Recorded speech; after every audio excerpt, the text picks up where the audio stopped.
Yeah, I'm gonna go back and text. I don't know. We're gonna do.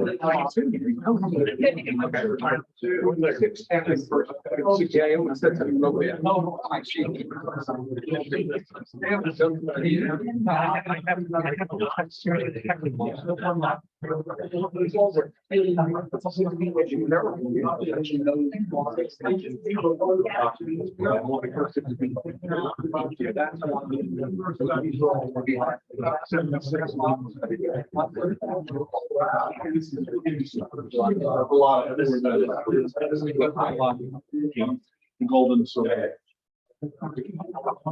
So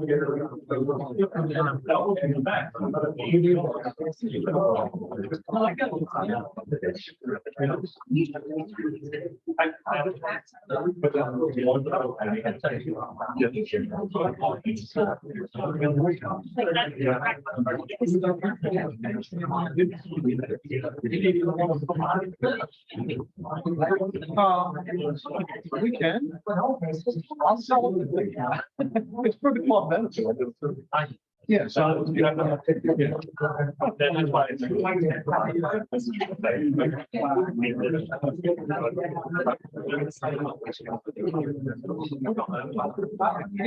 have them in the library. These are all so you have them in the library. So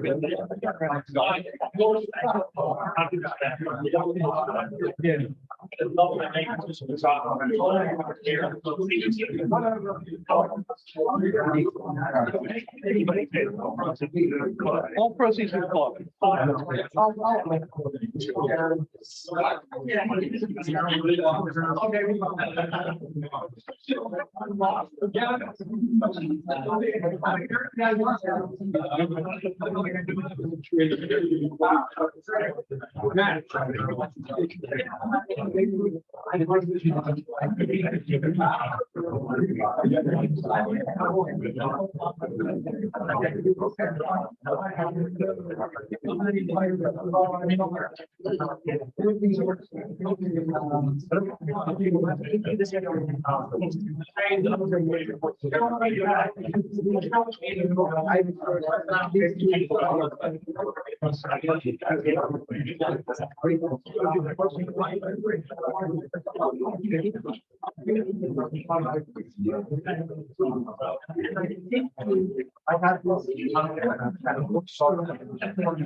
Are these on?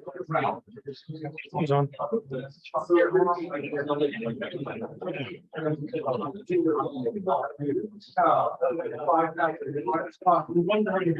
Are we broadcasting? Okay, if I can have everybody's attention when I get started. I know we're a few minutes late. There was a little auction taking place across the walkway. We're going to get started in just a minute here. Again, welcome everybody. Thank you all for showing up. I know like I said, we're running a little late. The auction ran slightly late, and some of us were over there. What we're going to do is we have a couple speakers tonight. Those of you that have seen the program, we have Roger Moore and Mike Packard going to give little talks. We have some awards we're going to give, and as a matter of fact, we're going to start with one of those. Going to ask Jim Rosen to come up. And he's going to announce and hand out the Q. David Bowers Award. I'll let him take that from here. Thank you.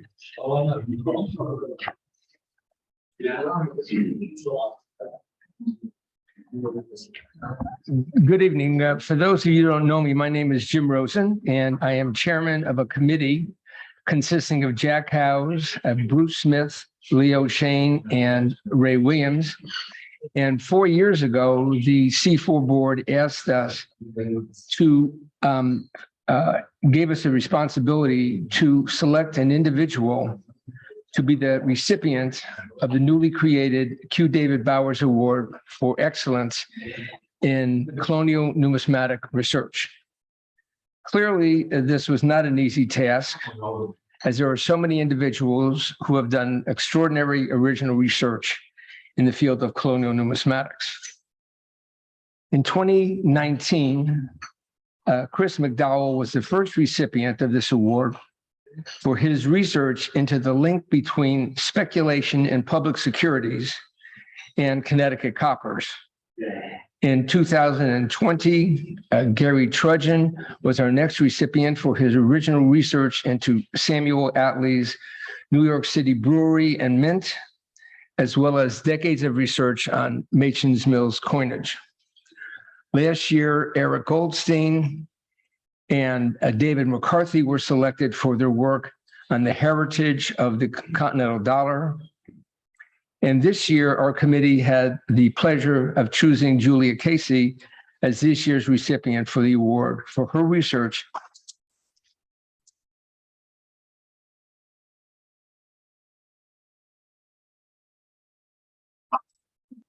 into multiple areas, including but not limited to the Crane ring of counterfeiters working in the Rupert, Vermont area, who were most likely responsible for striking the Rider 5.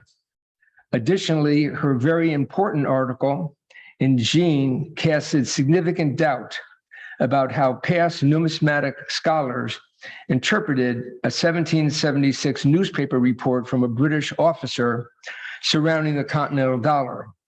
This report, which was written up in the Journal of Numismatics in 1891, was one of the main reasons that numismatists felt that these pieces were made in Philadelphia and circulated in the area, including New York.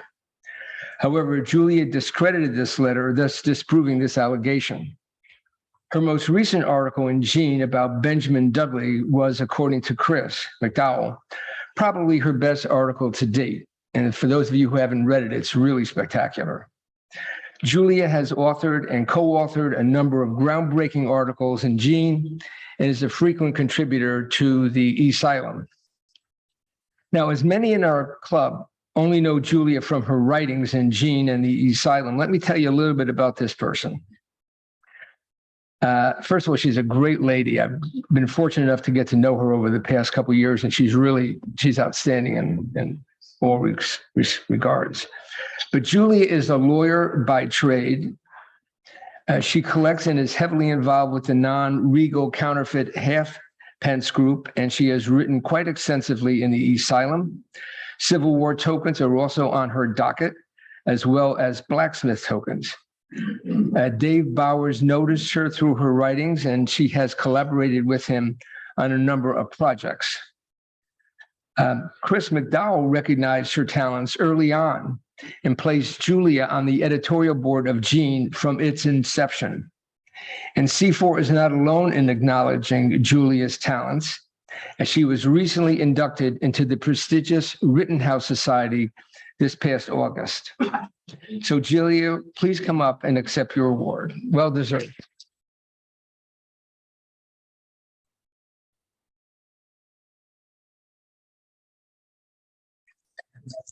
Now, before I give you this, I have to read a little quote.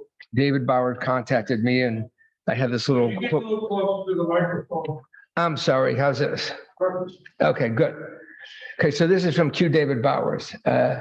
It has been a pleasure working with Julia on several projects. Julia's attention to detail and her perseverance in seeking out historical information never before brought to light contributed to a number of fresh points of view in our research. She would not stop until she uncovered most deeply buried fact going far beyond what could be found at the first or second research attempt. My sincere congratulations, Julia. David. So there you are. And I'm going to show everybody your award. it says the Colonial Coin Collectors Club presents the Q. David Bowers Award for Excellence in Colonial Numismatic Research to Julia H. Casey for her research regarding the Fujio copper restrikes, the continental currency pieces, and the crane ring of counterfeiters active in Rupert, Vermont. Presented in conjunction with the 28th Annual Convention, October 27, Baltimore, Maryland. So congratulations. Thank you. Thank you.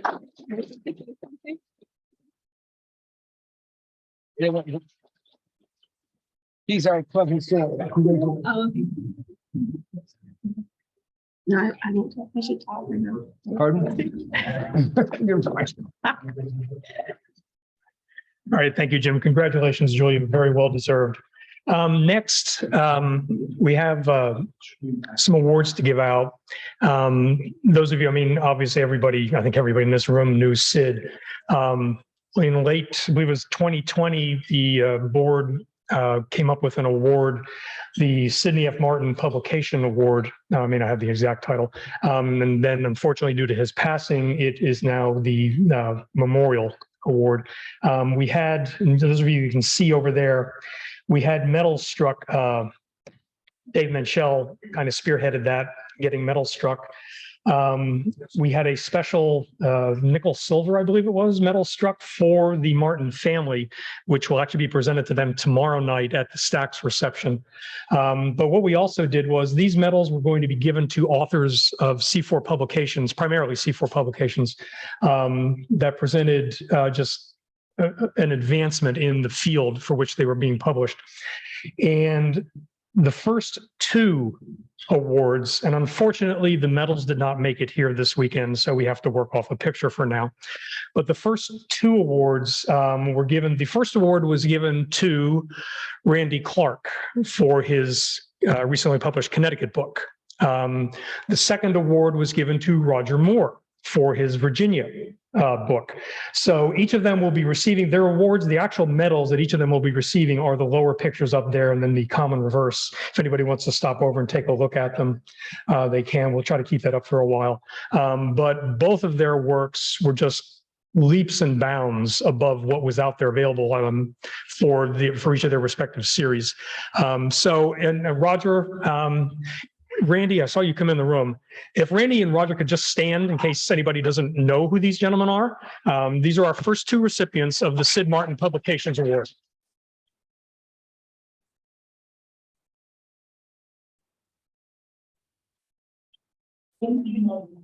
Well, you put it up in the auction next year, it'll sell, you can get the money for it. So again, well-deserved awards, and these awards will be given to other authors as we review some of the books. There may be others next year. It's not a guaranteed annual award, but for books that certainly deserve it, it will be given whenever we can.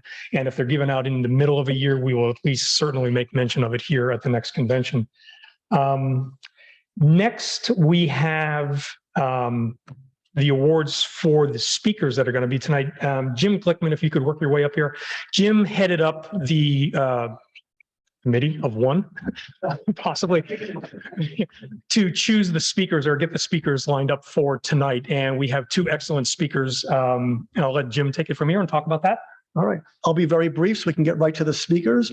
We have two wonderful talks tonight by two real veterans of C4. First, Roger Moore is going to talk about X-ray fluorescence, something we've heard about. Some of us may know something about it. Others have probably wondered, like myself, well, what is it all about and what does it mean for the hobby and the future of the hobby? So I'm really looking forward to Roger's talk. Then we have followed by Mike Packard, our Massachusetts maven, who'll talk about all the characters and a lot of the people who were involved in the minting of Massachusetts cents and half cents in the 1780s. So looking forward very much. And I thank these two gentlemen very much for their preparation and for their talk. Thank you, Jim. Before we start with Roger's talk, what we're going to do is we have the donated books auction. I'm going to ask Leo Shane, our librarian. You're not here? Well, let's do half of it now, and then we'll do the other half between the speakers. Is that okay, or do you want to do it all afterwards? I thought we were going to do half after. All right, we can do it between speakers. It'll give people a chance to go to the bar or do whatever they might need to do. Okay, Roger. You want to come up? It's all yours.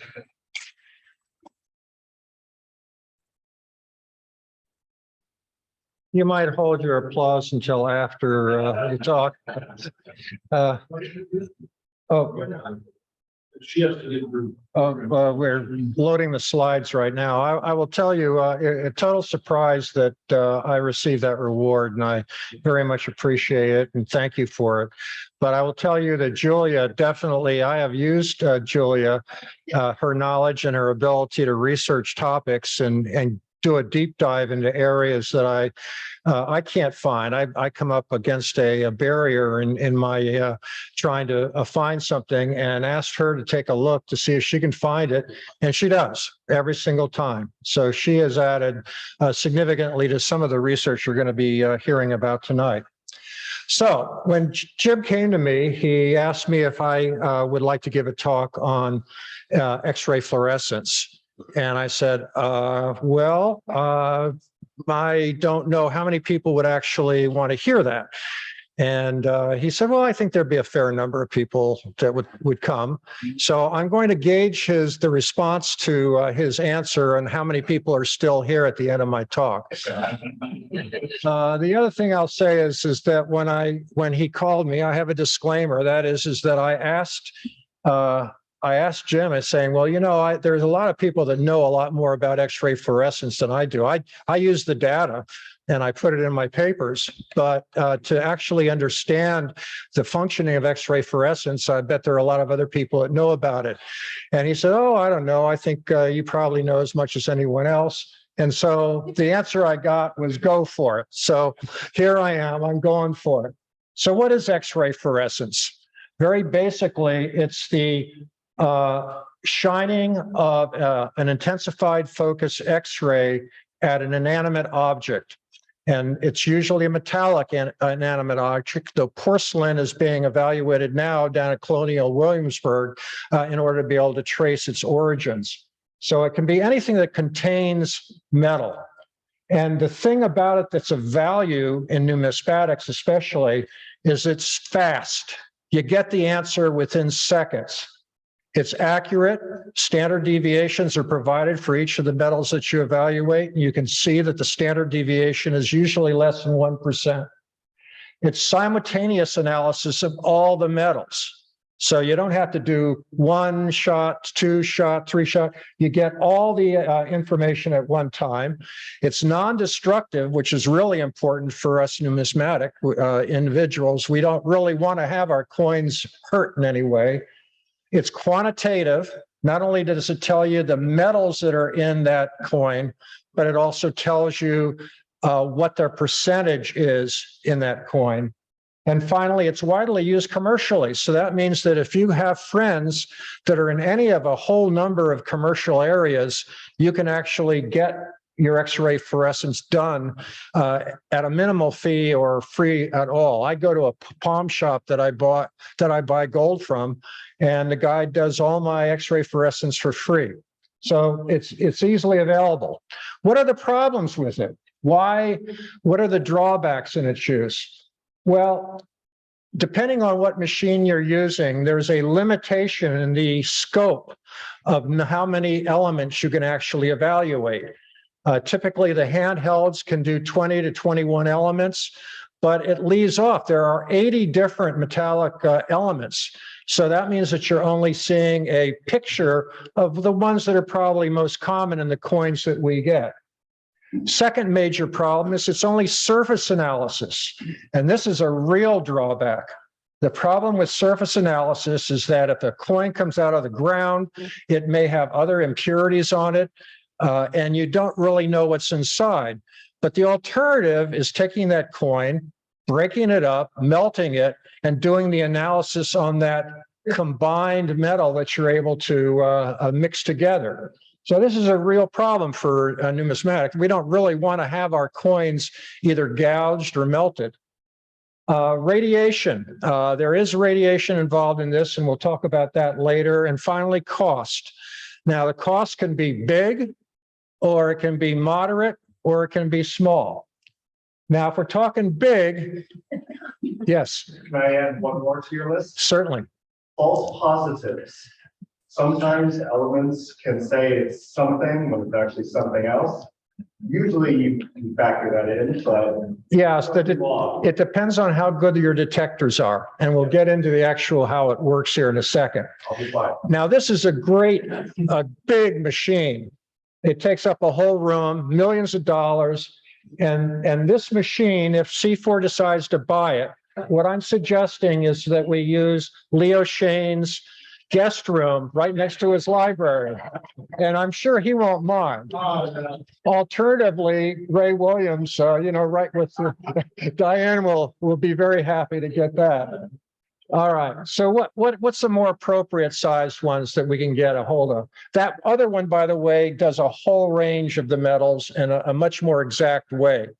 This is a pretty good handle on about 22 different metals elements.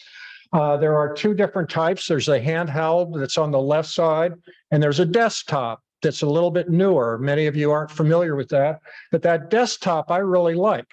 And it's mobile. You could take it to these conventions, and we could use them here if we were able to bring this with us. And all you have to do is put it in a suitcase and it travels. The thing I like about the desktop, and they both cost about the same, they both do about the same type of things. You can actually do advanced measurements at a much increased price with the desktop, but that's something that we could be discussed at the board of directors meeting of C4 ANS. But the thing about that desktop one is that both of them usually will do an evaluation of 8 millimeters. And so if you put your coin in there, it's evaluating 8 millimeters. If you're using the desktop, though, you can shutter that down and get 3 millimeters. So you can get a much more exact spot. And not only that, it has an internal camera that lets you photograph, see exactly where you want to put the coin. You can move it to the exact spot that you want and do the analysis. So this is the one that I would argue that we might think about getting if we're thinking about getting one. So I'm going to go back to Physics 101. And Physics 101 is something that most of us in this room, looking at your gray hair, probably was 50 or 60 years ago. And I just want to get a show of hands here. How many of you know what this element is that's up here with 6 neutrons, 6 protons, and 6 electrons? Show of hand, anybody? Well, okay. So I felt like I was going to be insulting most of you because I'd be telling you things that you really didn't know. I had to look this up. I didn't remember. This, of course, is carbon, the primary element that makes up all of us. And the thing is that the core of this carbon atom is made up of protons, which are positively charged particles, and electrons, which then circle around the outside of this core, and they circle around at different levels, different distances from the core, called shells or quanta. And then finally, you have protons. The number of protons determines what the atomic number is. And what we're dealing with when we're dealing with metals is we're dealing with between atomic number 12, which is magnesium, and 92, which is uranium. So uranium has 92 protons in that middle atomic structure. So how does X-ray fluorescence actually work? What happens is this X-ray beam comes slamming down into the metal. Each type of metal that's in there, it will knock off one of the inner quanta electrons. The electron goes zooming off, and in order to replace, and by the way, the inner electrons are lower level energy, as that electron gets ejected off, an outer core, an outer shell quanta core electron comes taking its place. And as it takes its place, it gives off the energy that it had because it was a higher energy one. It's going into a lower energy level. And that energy that comes off of it is a secondary X-ray, and that's the fluorescence. And each element, each metal that you have that change in the outer electron down to the inner electron, each one has its own fingerprint that can be distinguished one from the other. And of course, most of you remember what the periodic table is. I have a little bit of difficulty here because I didn't know I'd be so far away, but if we take a look here, we see this is copper, zinc, silver, gold, platinum, lead. So the ones that we're primarily looking with these smaller machines are right in that core area. But I'd like to point out two that are going to be important later on when we get into discussion, and that is sulfur and arsenic. And these two are not typically picked up, but I think it may be something that we would want to add to a machine for evaluation. And Mark Spartak, who's, I don't know if he's here. Is Mark here? No. Anyway, so Mark we'll get into his research here in a little bit. All right, so what happens? So this machine does this analysis. Each of the metals is picked up, and they're picked up, the fluorescence that comes off of them are based upon this fingerprint I talked about, the energy level, which is the fingerprint. Here's copper, here's nickel, here's gold. So each of these have their own spot along this energy level that they're emitting. And the number of counts that occur for each of those tell you the proportionality or quantity of that metal. Oh, I actually have a pointer. Oh, I'm sorry. So in other words, the height tells you proportionally how many of the metals are in there. So could you analyze that? Could you sit down with that chart and figure out what it was? No, but the machine does it for you, and it does it very nicely. And if you notice, here's a Regal William III halfpence, and we found that there are 5 elements in that sample, and the primary element, 93.3% with a standard deviation of about 0.49, 97% of that is copper. And we'll get into that a little bit more later on. The other thing that's nice about these things is that you can actually do the evaluation through plastic. So those of you, probably nobody in this room, but those of you that like to keep your colonial coinage in slabs, you can leave them in slabs. And if you take a look at this is with the same sample, X-ray fluorescence through the plastic, without the plastic and with the plastic, they're very, very similar, both of them. And so it's not exactly the same, but it's pretty close. So recent occasions on the internet, on the colonial sites, the blogs that we're on, where potentially we could have used X-ray fluorescence to be able to answer the question. These are 3 that we didn't answer the question, but they came up.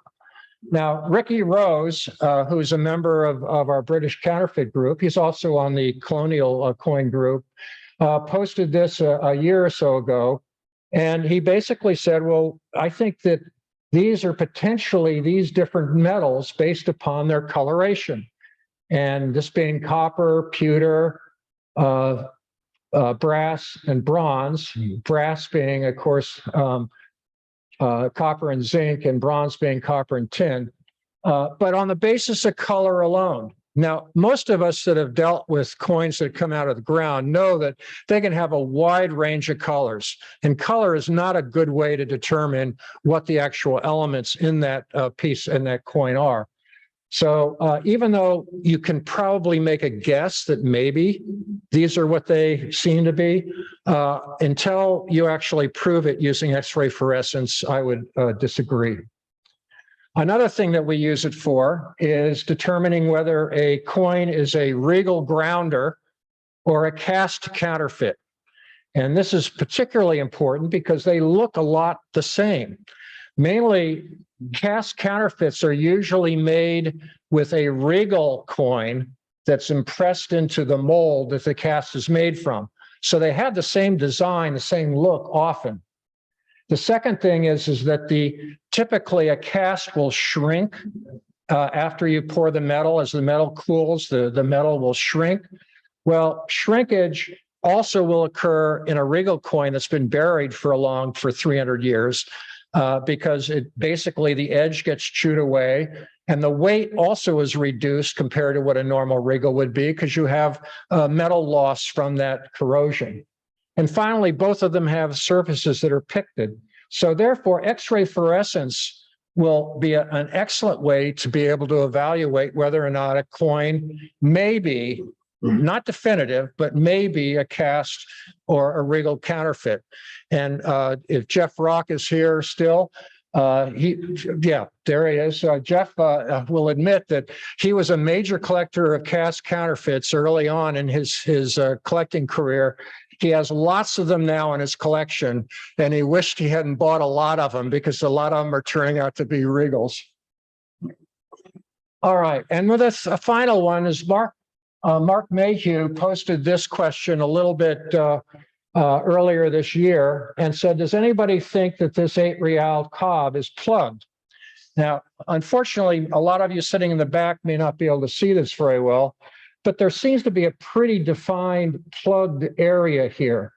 And the question is was this plugged contemporaneously or was it plugged in modern? And that answer could be potentially gotten, at least more information, by doing X-ray fluorescence here and then repeating it here, seeing if the makeup of the metal was the same in both. Now, this on a $200 coin probably isn't that important. But at Saboni's party last month, his numismatic get-together, this coin was being shown. And this is a New England silver sixpence, obviously. And it's the finest one known. Supposedly, it's been listed as the finest one known. However, Roger, looking into this, started seeing that, well, there are 2 areas here. Now, this was a Roper coin, and it has some very important pedigree associated with it.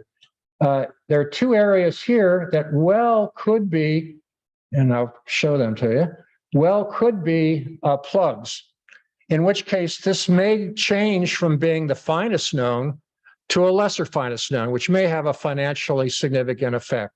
So the bottom line is that X-ray fluorescence should be used on this. I think we've got the consignment agency to possibly look into this, though it may be against their interest because it may sell for less than what it, it's still a beautiful coin. It's one any one of us would love to have, but it may not be the finest known. So now I'm going to kind of take your time and walk you through a couple of times that I have used X-ray fluorescence in the recent past that has given me information. Mainly it's been titillating because it's shown me areas that I need to do further research in order to be able to understand. And so therefore, one, it goes back to my Virginia book, which I had no idea got an award, and I'm just thrilled to hear that. But the point is that in that Virginia book, one of the things I did is I took 17 different varieties of the 31 known type of varieties of Virginians, and I did X-ray fluorescence on uncirculated, 17 uncirculated varieties. And what I found, figured these were all made at the Tower Mint, so they must have had pretty good copper that was being used. And I found that 2 of them, the 5B and the 13T, had less copper, less than the 95% copper, and more lead. So then I started looking into that, and what I found was that John Norton, who was the merchant, the Virginia merchant who took the tobacco that was sent from Virginia and got it sold to the merchants in London, he was the one responsible for getting the copper for the Tower Mint, for the minting of these coins. And there is documentation that the copper was delivered in 3 different sets, 3 different lots. So the intriguing question that I'm left with is, well, if I do a more extensive database, if I find out more about this stuff, Let me go back. If I found out a little bit more and do a lot larger database on all my Virginians and other people's Virginians, maybe we can figure out perhaps the further research will show us which ones were related, which ones were emitted about the same time, which ones were later or earlier in the whole process. So it leads to intriguing, using X-ray fluorescence leads to intriguing interest in looking into other things. Another paper that actually Dan Knight, Peter Devros, Wayne Shelby, our great New Jersey metal detectorist, and Craig Bruns, who is the director of the Independent Seaport Museum. We did an evaluation of a number of and I'm going to give a series of a couple of papers that we wrote about these, but this was down in December of 2020 in Journal of Early American Numismatics. And what we found is that the metal detectorists in 1975 that went out to the excavation of Route I-95 got huge numbers of coins of all different types. And a group of these coins were kind of leaden type looking cast counterfeits. And so we got these coins, we evaluated them, we wrote them up. And the thing is that the question were these all coming out of the same pot? Now, if they were coming out of the same pot, we could probably say, well, they might look a little different. Could these be, how many here think that this one is copper? How many think that these all came out of the same pot? All right, well, I'm not gonna hold you to that. Everybody's embarrassed to put their hand up. But the bottom line is that two of these, the two top ones, are 97% lead with a little bit of tin, and the bottom one is 90% tin with lead. And so I would never have suspected that based upon how they look. But X-ray fluorescence was able to provide this information to us. And there are other ones that are in the paper, but I just wanted to point these out. So again, looking at a coin and saying, well, look at the coloration, they're kind of the same, maybe they all came out of the same pot. No, these were made, the two top ones probably came out of the same pot. The bottom one was a totally different pot. Another paper that came out of the I-95 finds was over 1,000 William III, 1699 William III halfpence were found, counterfeit halfpence, cast counterfeit halfpence. And the cast counterfeits are these up here. Oh, I spoiled it. The cast counterfeits are these up here. And we took a whole group of regal counterfeits and we studied these from the Independence Seaport Museum. And we got a whole bunch of amongst ourselves, we were able to get a whole bunch of regal regal William II thirds, and basically looked at the X-ray fluorescence as one of the characteristics that would differentiate one from the other. Well, there were a lot of other things as far as weight, as far as the reading that occurred on the cast counterfeits. But the thing that stuck out, besides the fact that the cast counterfeits had a much lower level of copper, not much lower, but a lower level of copper and a higher level of lead, was, there we go, something that I found astounding. This is new numismatic information, not known anywhere else, would never have been known if we hadn't done X-ray fluorescence. And what we found is the regal coins actually had 2% iridium in them. Now, why would you put iridium into a coin, especially at the Tower Mint that you were going to mint? Because iridium is very stiff, it breaks easily. And so the question is probably it wasn't put in, but if we found this routinely, it was probably something that came out of the mine where this was being mined. So this gives the interesting idea of, well, maybe if we were to find and do analyses of the various mine contents, we'd be able to find out exactly where this metal came from. But the thing is that this is a database. It points out a simple fact. We don't know what we don't know. And unless we look Unless we do start looking at these things with X-ray fluorescence, we'll never know it. And there's a lot of new research that can be done on the basis using X-ray fluorescence. Roger, Yes, sir. no ingredient was just the ore that they mined. I mean, they didn't know what ingredient was back then. Yeah, I'm thinking it must be from the mine, but then there were different mines that this was taken from. And so which mine? Was it Swedish mine? Was it one in Cambria? Well, you know, so there are different spots that copper was being mined. And so we can find out where at the time. And you'll see how this also built on the next one. You usually make the assumption that they added that. No, I don't think they would have added it because it doesn't make sense that they would add it. All right, well, let's go on to the next one, which is something that every metal detectorist dreams of. And this is Wayne Shelby's baby. He has a good friend in New Jersey. This was published in the spring 2022 C4 newsletter. I was able to inspect and classify and evaluate these coins with him, along with Dan Knight, who unfortunately couldn't make it here tonight. But this hoard of 300 British halfpence was found. And you can just imagine if whoever metal detects here, imagine coming across something like this and just digging out handfuls and handfuls of coins. Unfortunately, these aren't gold or silver coins, which is the hoards that we usually hear about.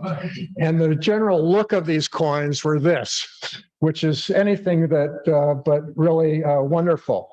Now, the thing is that we were able to distinguish probably the reign of every single coin, or most of the coins, except for a handful of them. And they varied all the way from William and Mary through William III, through George I, George II, and the highest date one that we were able to find is 1740.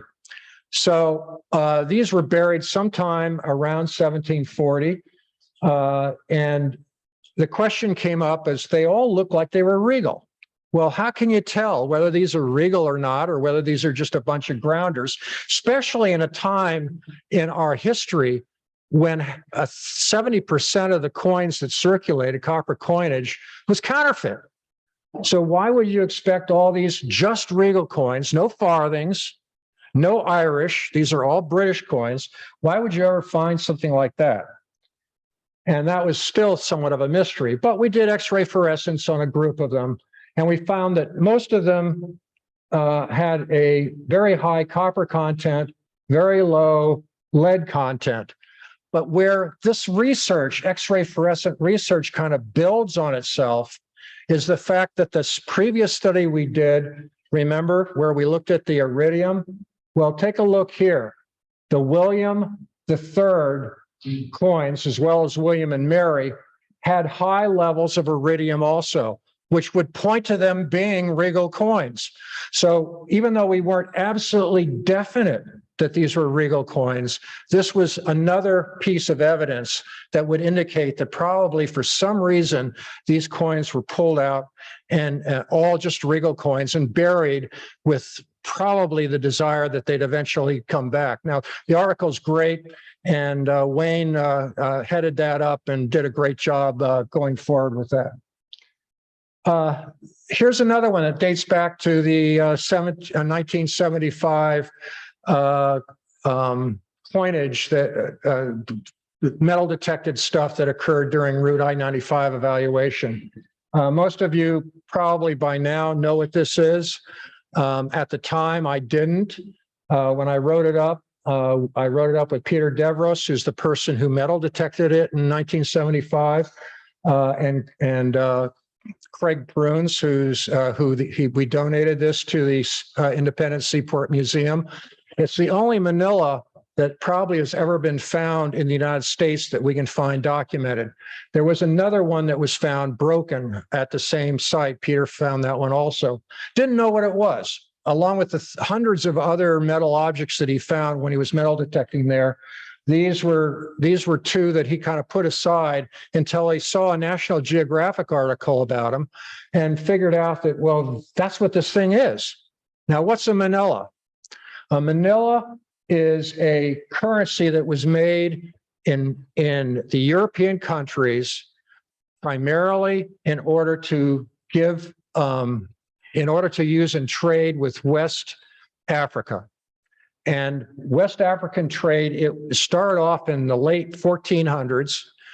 In the late 1400s, the Portuguese were the primary ones, but as time went on, as navigational primacy on the seas increased from one country to another, the people that were the dominant traders in West Africa changed. And eventually in the mid 1700s, it was primarily Britain. Now the Manila were highly prized by the African kings and princesses.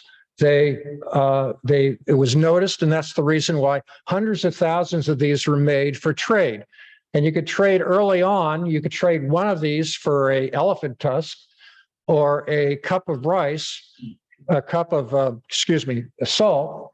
But in addition, as time went on, the size, the shape, and the metal composition of these things changed to the point that by the time the British were making them, they had added a lot of lead to them also. Now, these things were primarily used, unfortunately, they were used to purchase the enslaved in Africa. And so this was but it became the primary currency of West Africa and remained the primary currency of West Africa for almost 500 years. 500 years. This was until 1940 is when this no longer was being allowed to be used as currency in West Africa. So anyway, the question came up, well, when was this one made? You know, when they lost it? When was this one made? Well, we did X-ray fluorescence on it. If you notice, we found there was a fair amount of lead in this, which means that it was probably made in Britain, probably late Britain, as much as 47%. But remember, X-ray fluorescence is only good to be used on the surfaces. And so this was done on different surfaces of this. And we can see that probably what happened is these were casted, and they probably took molten lead and brushed it over the areas that were rough in order to be able to smooth them down a little bit. So we were able to come up with these were probably Okopoco type of manila. And there are hundreds of different types of manila, and they're very hard to classify. In fact, I think that the eSylum, the online eSylum, that showed that there was an exhibit at the Pennsylvania Numismatic Association meeting this year. All right, another thing. If you take a look here, when people minted currency, this will be coming out, by the way, in this December Genes. There are 2 articles. But if you notice, there's this little piece right here. And the way currency was made back in the 1758 is that they would have many pieces. Each of these are separate pieces that were engraved or cast or however they were made. Each of them was separate, and they hammered these pieces onto a wooden block, and then they would print using that wooden block. That's how they print this currency. And this, of course, is a 12 pence notes from Virginia. And what I want you to try to remember, if you can see it, this piece right here. I went down to Colonial Williamsburg after finding 2 currency plates that printed Virginia currency at the Virginia Historical Society. And what we found, with Eric Goldstein's alerting me, and I have a huge amount of respect, and I really thank him for having let me know that they had found 2 pieces that were used to make up one of these currency plates. And the question is that when we took a look at this plate, I wrote them up and took photographs and measured them and did all those things. And I gave the first copy of the draft to Eric, and he looked at it and said, well, you know, it's not bad. but I disagree with you on something, because you said this is a cast piece. This piece was cast. And I, sort of as a defense, Eric Newman in his last edition of the currency book knew about this piece, didn't say anything about it in the other one, but knew about this piece and called it cast also. But Eric was firmly convinced that this was primarily just a piece of lead, stretched piece of lead, and that what they probably did is carved out a piece of hardwood. There's a lot of hardwood in that area of Virginia, and just used that to slam it down to produce this impression. So basic on that is we went ahead and did X-ray fluorescence on it, and it's almost entirely lead. So Eric is probably right. They wouldn't go to the whole hassle of engraving a metal die in order to be able to produce this. Rather, instead, it was probably just a wooden piece. They wanted to get it done quickly and fast, and this is how they did it. And the last one I'll hit you with is having to do with what we call the Ghostbusters, which was Jim Biancarosa, who is really a very bright and capable guy who's got a 7-ton press down in Florida.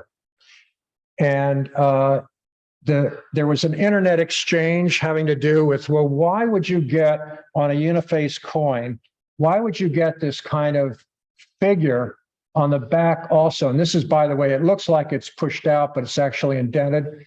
Why would you get that? And a lot of theories came up where double brockages and this, and 16 steps in order to be able to get this, minting errors.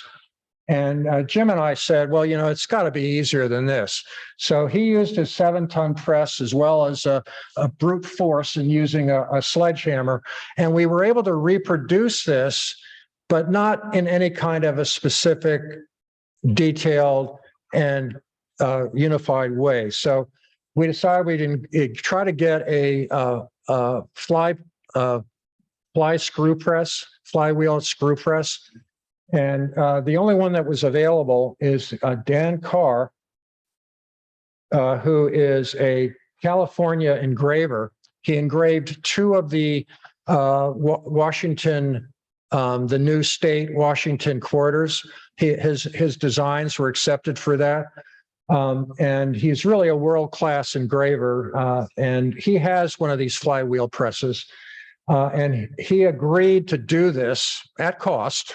And so at cost, every time you do a number of them, you need the materials, you need the technician time, you need to do a couple of control studies. And so the variables that we had to deal with, the primary ones were metal content, annealing of the planchet, thickness of the planchet, strike pressure, and design, depth of the design.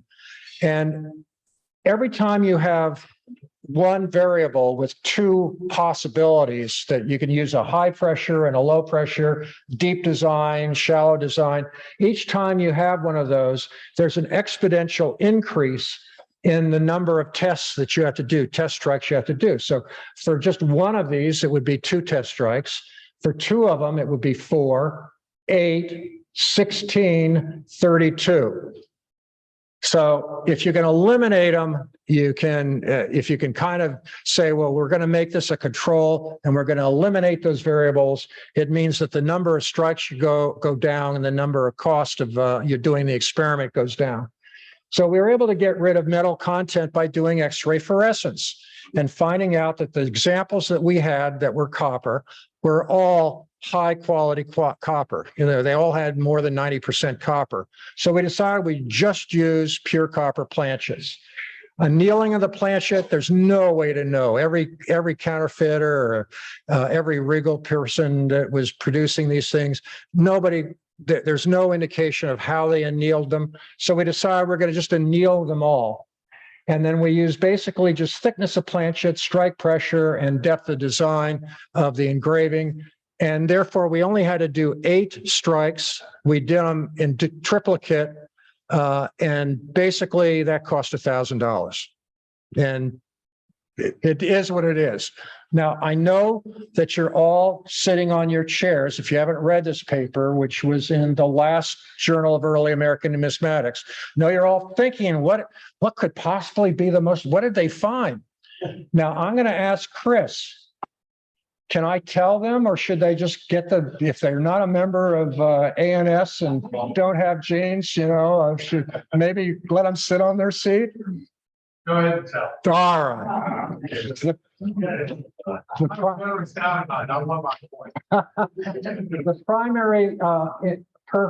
primary variable that was the most important was the thickness of the planchet in order to develop it. And you could do it with a single strike. You didn't have to go through this double brockage nonsense.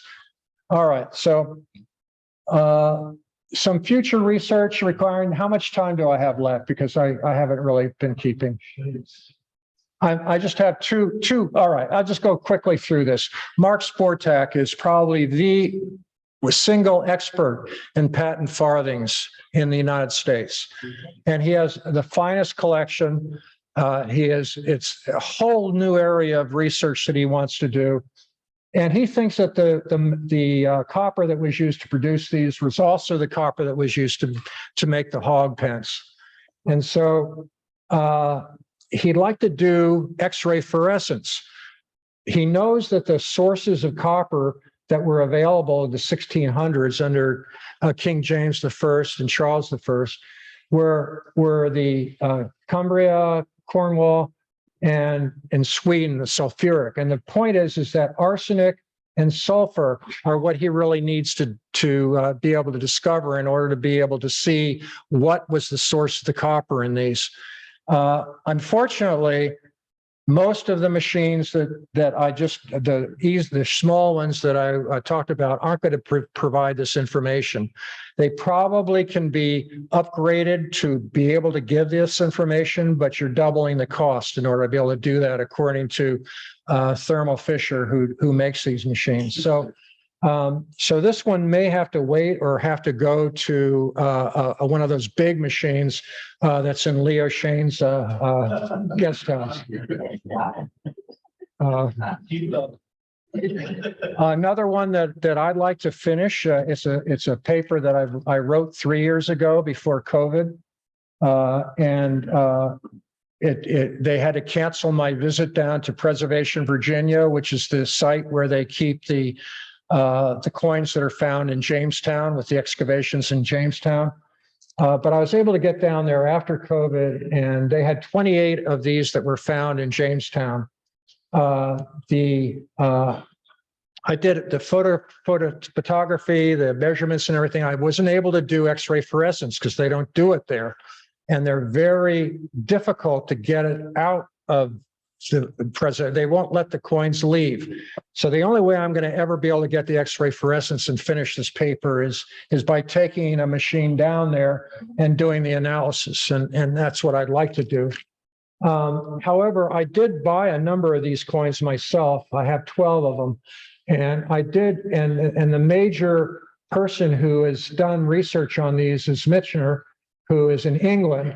And he found that 4 of the 8 that he evaluated were 100% lead, and others with a lesser amount of lead. Of my 12 examples, none of them were 100% lead. So what I'd like to do is be able to correct some of these databases. I didn't know what kind of instrument he used. That isn't explained in his book. But the point is that there is new research and new information that can be added to maybe change previous evaluations that have been done by others in the past. All right. So concerns for C4 board of directors or ANS board of directors in deciding whether about to get one of these machines is, where would the machine be stored? Who's going to calibrate and maintain it? Who operates it? How much do you charge per test? $5, $10, $20? You know, you can't make it so that it's so expensive that people aren't going to want to do their coins, because it's really the information you need to get. Yeah, it's information that's building the databases that are going to give us insight into future numismatic research. And then we get into safety. Well, when we talk about safety, are we worried about radiation safety? I'm sorry about this slide. This is actually the new Fauci COVID mandates. So has nothing to do with radiation. Actually, the radiation is probably pretty darn safe. If we take realizing that all of us are being irradiated every day. And supposedly, and this is where I need somebody who's a radiation expert to be able to talk about it because I don't know, but supposedly you get 3 of these units per year from the radiation exposure that you get. These things, if you sit in front of the machine a meter and a half away while the performance of the test is being done for 2,000 hours a year, you get 1,000th of the radiation that you get normally. So in other words, it's not really dangerous. But having said that, they do suggest that if you're pregnant, you should not be operating the machine. So just as a proviso, probably it's just a safety precaution so you don't end up getting sued. Future research, this is gonna, probably some of you are sighing with relief. This is the end of it. We are at the very beginning of the research needed to be done on coins. My feeling is every coin needs to be evaluated and placed in a database so that, because it's not until you build a big enough database that you can start making conclusions. And so you need to get the raw basic data together first. And the point I want to make over and over again is we don't know what we don't know. And the only way we're going to discover a whole bunch of new stuff is simply by going ahead and getting the databases performed. So having said that, that's the end of my talk, and I thank you for your attention.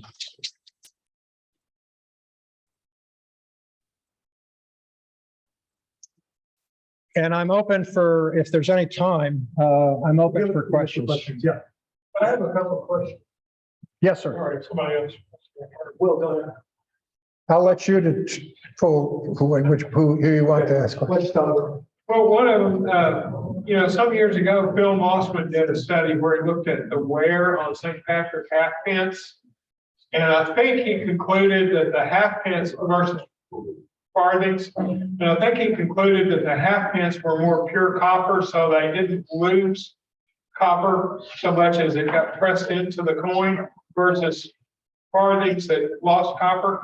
And it's been a long time, but has this technology ever been applied to that kind of study on St. Patrick's? And then the second question is, isn't iridium one of those very rare elements on Earth? But if you go to some place where you've had a big meteorite strike, that it comes from space. Yeah. Couldn't you map that to where, if they had copper sources where? Well, there is one article I was able to find in researching why there would be iridium, and there's been iridium. I'm sorry, I'm supposed to repeat the question. So the meteorite strikes may well have iridium in them. So the question is that could this have been in relationship to where a meteorite strike had occurred?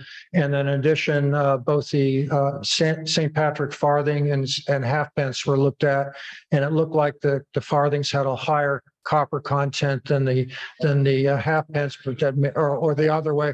And I can't answer that. I know that there was a huge amount of wear on the farthings because you find them pretty worn down most of the time. You can still find a lot of the halfpence that are in really, really nice shape. And those are the ones, of course, that Stan and I battled each other over and make the cost actually come out ridiculous. But I don't know. But I think that's certainly there are enough low grade farthings that could be melted, and so that you could actually get a real evaluation. You could just take a couple of the low level ones and destroy them. I know Sid Martin did that with a couple of the Hibernias. And so it's possible to go ahead and use a destructive technique in order to be able to get a better idea of what the metal makeup of the coin is. In regard to that's an intriguing comment, because the only article I was able to find about iridium and coinage was some coinage from India, British coinage that was made in India for the country of India. Indians that allowed that showed iridium in it also at a fairly high level. And so during that time, I mean, there could have been transport of copper from India that was being used, but see, we don't know. I mean, until we start doing the analysis of the metal from these mines, as well as the metals in the coins, a wide range of coins during the period of time that they were produced that have iridium. Iridium is rare. It's not super rare, but it's like platinum. It's the cost. If you were to buy a thing of iridium, I think it's the cost. I think this is what I've read. You may know more about it than I do, but I think iridium is rare, but not super rare. Yeah, Zach. Now I'm going to burst your bubble. Okay. When I made my first comment about false positives, Yes. I should have just said right then and there, iridium is the most common one that I have as being false positives on XRFs. Comparing those, a few results I did with more expensive SEM, got rid of all iridium traces and was. Oh, that's a little things. That's a sword through my heart. You might want to compare doing SEM or even sacrificing a few points for comparative purposes. See if iridium really is in there, especially at some of the 2 to 5% concentration. Did you look at William III's? I'm only comparing early 19th century or 19th century type US counterfeits, so not late 18th century. All right. Well, I'm not going to throw that research away yet. But also add, there were only 2 sources of platinum group elements known by the end of the 1700s, early 1800s, one in Russia and the Colombia, Central South America region. But they also could isolate PGEs until the 1830s and 40s. So they couldn't extract it. So who knows that they could just be left in there and your readings could be reasonably correct as well. yeah, I think we didn't see, if you took a look at that one chart where we looked at the all the ones that would have been dug, the 300 that Wayne wrote up. Yeah, if you take a look at those, you'll see that it was only the William III, the William and Mary that had iridium. None of the other ones did. So I question, I understand what you're saying. It may be that with a better machine and a more like PC platinum, because iridium is about 10 times rarer than platinum. okay. It threw me off for about a year and a half of research until I dug into the history, but I don't know 1700s level stuff. So that. Well, we still have the samples, and let's go to the independence. I'm sorry. Go ahead. I may have taken over. One more question. I see Jeff here. Yeah. So just going back to the lead disease, Mishner was pre-XRF, so he was probably using specific gravity, which is my question. Have you correlated XRF to what a specific gravity reading would be? Oh, I'll tell you, specific gravity is terrible. It's absolutely abysmal. I did that with the Virginia coins that the specific gravity, you might as well not even waste your time doing specific. XRF is going to replace specific gravity. I mean, and I have my specific gravity machine, and I did it rigorously on all the early papers, but it really is not related to, it doesn't give you a good input into what type of metals are actually making up the coin. All right, I'm sorry. I want to thank Roger for his talk. I think we can all agree that I did pick the right person for the talk, and I want to give him this plaque for our appreciation for his talk.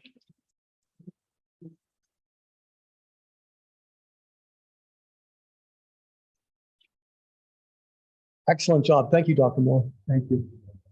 All right. Yes. Again, thank you, Roger. What we're going to do between speakers before Mike comes up to talk, we're going to do the donated books auction. Leo has graciously volunteered to be our auctioneer based on the fact that no one else was here to do it. So we're going to do that. And as soon as that's done, then we'll have Mike come up. Do it right now? We're not stopping? You want to do, are we okay? How long do we expect it? Maybe 15 minutes, Michelle? Yeah, just look at it. Yeah, she has to change her batteries. Just stay at the house. Yeah, I'm gonna try to do that.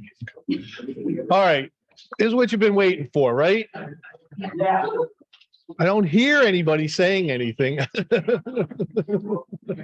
All right, so just a couple rules I want to go through, or a couple of things about the auction.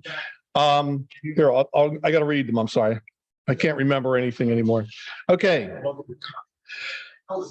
The auction's open to any C4 member or EAC member. If you're not one of those, ask somebody else to bid for you, okay?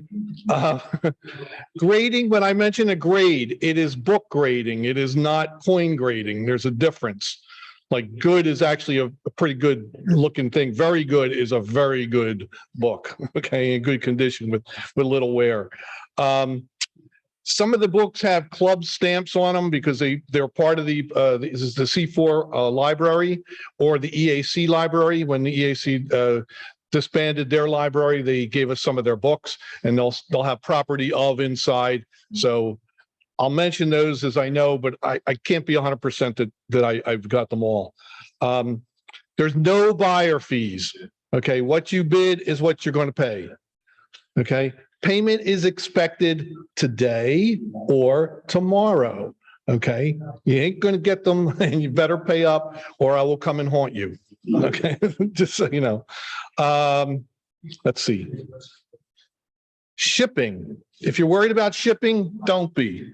I will gladly put these in a box for you and ship them out to you, okay? Whatever you win. If you're on a plane or something, you don't want to carry these back. But here's the deal, okay? One of the lots is a bunch of numismatists. It's going to cost you $23 in shipping. So just know that right now. There's 16 auction catalogs from C4. That's going to cost you $20. Okay. Every other lot up here is going to cost you $13. Okay. So you're going to pay that up front with your thing. If you want to ship it, if you want to take it, that's fine. Okay. However, if you bid on a lot, and it's $300 or more, free shipping, okay? If you spend $300. Now, remember, this is all for the club. This is not, it's all for the benefit of the club. So please bid generously, okay? The difference with the beer lot, CAC. Yeah, there you go. There you go. So we go. Okay, we're going to do lots 1 through 6 right now, and then we're going to do the rest after Mike's talk when he has it. I just found out that there is another lot that I did not know about. It is the Saboni-ish Howes New Jersey book, brand new, untouched, unblemished, mint condition. It's not here. It's at the club table. But I'll make that lot 13. Okay, lucky 13. I'll make that at the end, and then we'll we'll decide. But you'll have to pick that up tomorrow at the club table. How much is that supposed to ship out? $80? Nah, that should go $13. $13 should cover that. Yeah, but some of this stuff does too. Anyway, okay. So the first lot. Hang on.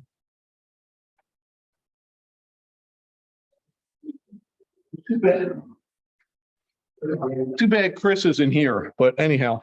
Oh, wait a minute. I'm sorry. One other thing before I do the first lot. We are trying to de-ascension from the library a whole stack of numismatists dating back to 1894. Okay.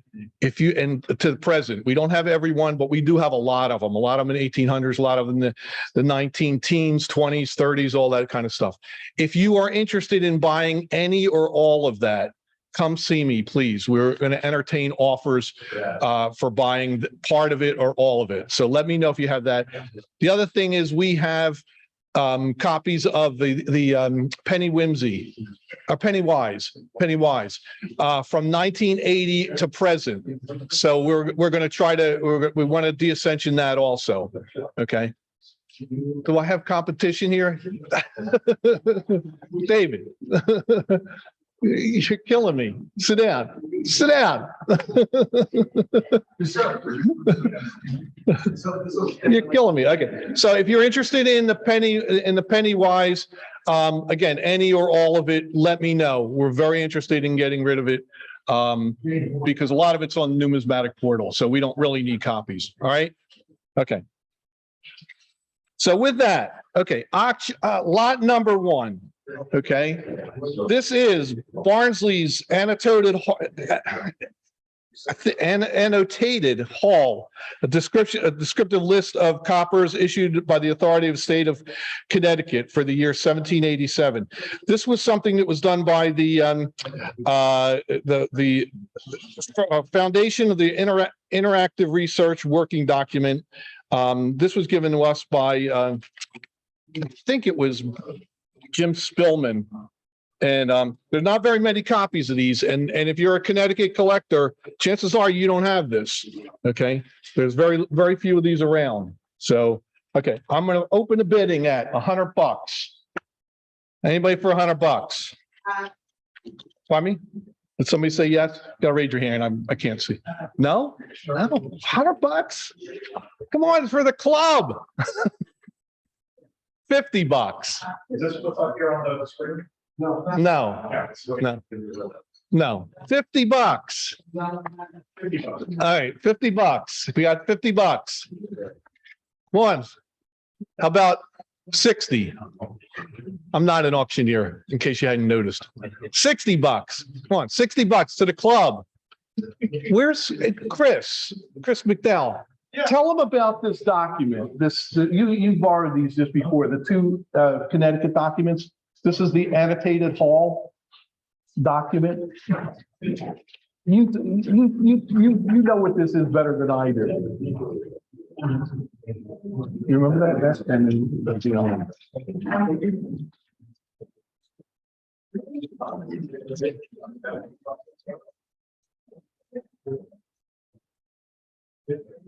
Yeah, no, I remember it. So what this is Barnsley took Hall's work and he annotated it and updated it. And this is actually very, very nice, very rare document. So while Leo said he's going to start the bidding at $100, it might be more appropriate to start this bidding at $20. You guys got $50 bid. $50. We got $50. We got $50. We got $50. All right, we got $55. We got $55. Come on, $55. Come on, 55 to 55. All right, going once, going twice. Sold. There you Okay, go. are you recording? Okay. I'm sorry. Yes, yeah, Jeff. Okay. And I'll do. I'll get it. All right, let's get it going. No, we got something. Okay, second thing up is Tony Carlotta's book. Right? Copper Coins of Vermont. All right, now this has got to be $100 at least. So let's start. There is a thing here, that there is a stamp in here, that property of colonial coin collectors. Other than that, it's very, very good. Very good. Okay. $100. These go for at least 150 that I know of. No? $50. $50. Okay, $50. Yeah, I won. $60. On $60. You just said 50. 60. 60. All right, we got 60, Jeff. 70. 80. 80. 80. 80. We got 70. 80. Come on. 80. There you go, Martin. Okay. 80. We got $80 for this. Okay, get 90 for the club. $90 for a Carlotta book? Oh my God. I'll sell it on eBay. I'll buy it. I'll sell it on eBay for $150. $90? Is that it? Going once? Going twice? Sold. Martin, just say your name, please. Yeah. Yep, right here, Charlie. Okay.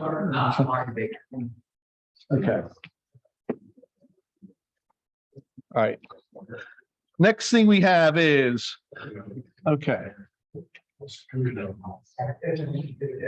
This is not a colonial book, but there's an inscription here to Mike Ringo, "The World Awaits" from Richard Snow. There's a book that was in Mike Ringo's library on Indian Flying Eagle sense and Indian head sense. Okay. Can start the bidding at $50. I realize we're not we're colonial collectors here, but Mike Ringo's got, this is to Mike Ringo. Nobody? I said 50. 50, thanks, Matt. $50. Okay, anybody got 60? 60, 60? $50, huh? 60. Nobody's thinking, where's all this money? Come on, you got money for these coins. You got money for this. 60, Charlie. Okay, 60. Anybody get 70? 70? Going once? Going twice? All right, 70. Charlie, you got it.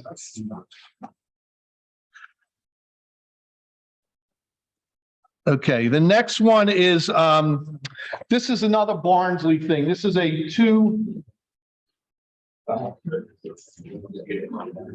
this is a 2-volume set. And it is and this is from Jim Spillman, and Numismatic Notebooks of Edward Barnsley, New Jersey Copper, Book 1 and Book 2. And this is a reproduction, obviously, and everything, but it's got all these notations in here about the different New Jersey varieties and everything else. It's a wealth of information. Again, you're not going to find these. They're not something you're going to find on ABE books or anything like that. There's just not that many around. So, okay, let's start that at $50. We got $50. Okay, one, Leonard, Matt, 60, anybody 70? 70, you got 80, 80, what, 90? 90, you got 90. Anybody go 100? $100 up here.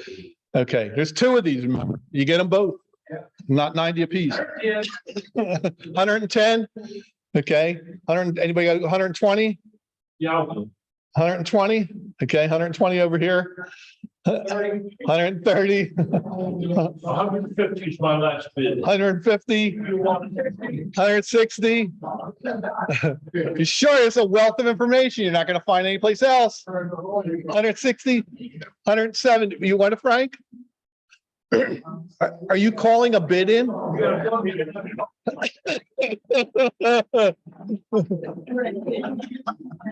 You said 170? 170. Frank's got the 170.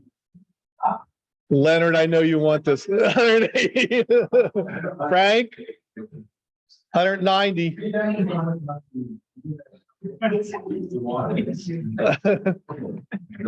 190. Anybody else? Anybody else? Anybody else? No? Okay. All right. Going once, 180 to Leonard. 180 going once, going twice.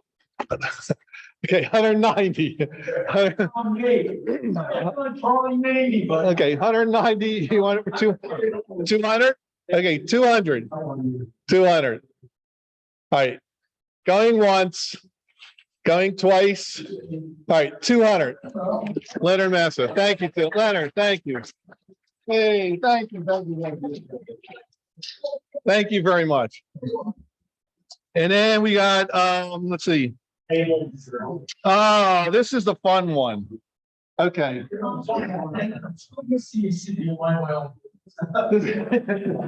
This is a stack of 76 numismatists. They date back to 1913 to 1937. It's not every one, but there's 76 issues in general here. I was looking through them. It's interesting to see this stuff. I mean, it's almost 100 years old. 76 of them. Remember, I will ship them. Cost you $23 more to get them shipped, but I will ship them. So, all right, let's try first. All 76 of them, $50. Who wants them? $50. For $50 in the back. Okay. Randy, got $60. Anybody 60? 60, Matt. Okay. 70. Anybody do 70? 70. Remember, I'll ship them. 70. Jeff. Oh, Randy. No. Matt is over here. So did you bid $70, Randy? $70 to Randy. Okay. All right. Anybody do 80? $80. It's $1 an issue. Okay, a little more than $1 issue. Well, you're 70. You want 80? We'll do 80. All right, Matt's doing 80. Okay. All right, we got 80 from Matt. Anybody else? 90. 90, not 90 in the back. Okay. Anybody do 100? 100. Not 100. Anybody do 110? 100. Going once. Going twice. Sold. Matt, $100. Thank you, man. Okay. For a lot? Huh? Would you do that lot right there? Which lot? Yeah, that's going to be at the end. It's going to be at the end. I'm sorry. Okay, the last lot before we get back to our thing, or before we get back to our talks, there's 4 books.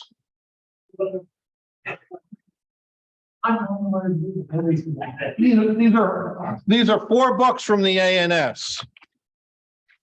Okay, let's see. American copper coinage, 1783 to 1857. There's the coinage of American Confederation period, Phil Mossman. There's money in pre-federal America, John Kleberg, and studies of money in early America, Newman and Dottie. Okay, so all 4 books in that lot. All right, we do $50 for the 4 of them. $50, no? $40 for the 4 of them. $10 a piece. $40. $40. We got $40 back there. Anybody do 50? $40. Doing 50. Need 50. It's for the club. It's for the club. Okay, 50. Thanks, man. $50. Okay, $60. Anybody do 60? $60 for the club. You want to make a donation? Now's the chance, and you can actually get something for yourself. $60. Good Christmas presents. These are great Christmas presents for non-colonial collectors. Okay, you can give it to them and then convince them that they should get into colonials. So 60, 50 or 50, right? 50. $60. Anybody? $60. 4 books. $60. $15 a piece. Only a thin dime. No, $15 a piece. Okay, going once, going twice, $50 to Matt. Okay, thank you. Thank you, everybody. We're gonna have the other ones in a couple minutes or after Mike's presentation. Don't forget the numismatists and the penny wise. Thank you, Leo. We just need 1 minute or so. We need to change the battery. For those of you watching on Zoom, you may lose your picture for a minute, but the Zoom session should stay active while we change the battery in the camera. And then as soon as that's done, we'll have Mike come up and give his talk. It'll just be a minute. And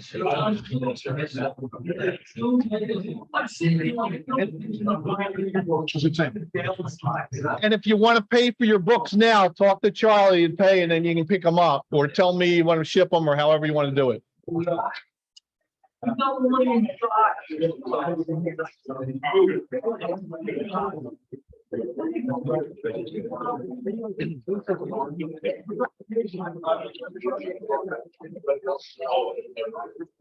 there's no way I can get married. I'm sorry, you have to go or something, or? Oh, I'm sorry. Smith proxy bids. Great. Okay, we should be back online for those of you watching. Our next speaker is Mike Packard. Is going to give a speech or a talk, not a speech, about the people associated with the Massachusetts Mint. Probably a preview to his someday to be published book on the topic. So, Mike, all yours. Hi. Thank you, Craig, and good evening. Before I start talking about the people of the Massachusetts Mint, I was asked a question today that I've gotten several times. So I'd like to address that. And that question is, why was Massachusetts the only state to issue coppers and cents and half cents? And the answer is essentially one of timing. Under the Articles of Confederation, Article 9, Congress had the authority to set the alloy and value of coinage struck by the federal government or the states. And there was generally an expectation that the federal government would start its own federal mint, but it just never seemed to come to fruition. And finally, in June of 1775, Reuben Hartman went to the Vermont legislature and basically said, I'd like to mint some coins. I think it would be beneficial to the citizens of Vermont.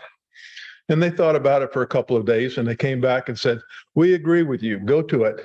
Now, Vermont was not one of the 13 colonies. It was not subject to the Articles of Confederation. But it kind of started something. And 3 months later, 4 men went to the Connecticut legislature and said, we'd like to mint coins, and we think that would be beneficial to the citizens of Connecticut. And the Connecticut legislature thought for about 3 days and said, go for it. We want you to mint 10,000 pounds worth of coppers for us. So they went on. 8 months later, 3 men went to the New Jersey legislature and said, we'd like to mint coppers for New Jersey. We think it would be beneficial to the citizens of New Jersey. And it took a little over a week for the New Jersey legislature to agree. And they said, we agree with you. Strike us 10,000 pounds worth of coinage for New Jersey. Oh, and a pound of New Jersey coins is 15 shillings. So a few more coppers came out of that. Now, 3 months earlier than the people who went to New Jersey, 2 individuals independently went to Massachusetts and each said, I would like to mint coins for Massachusetts. I think it would be beneficial to the citizens of the Commonwealth. And the legislature of New Jersey says, well, we'll look into it. They assigned it to a committee. The committee thought about it, talked about it, and basically, I think, reasoned that if these men can strike coins from New Jersey, pay us a fee, and still make a profit, will it be beneficial to the citizens of Massachusetts if Massachusetts had its own mint? So, and that's what happened. They basically told these 2 gentlemen, thank you, but we don't need your services. The Massachusetts legislature started to work on an act to establish a mint. But the delegates in Congress got wind of this and basically sent word to the governor, we think you need to hold off. The Congress is undertaking some legislation dealing with the national money. They may very well start a mint, and it would be beneficial for Massachusetts to wait and just have the coins of the national mint circulating. So the legislature waited. In August 8th, 1786, Congress passed a resolve which designated the alloys and value of the coins that would be circulating in the United States.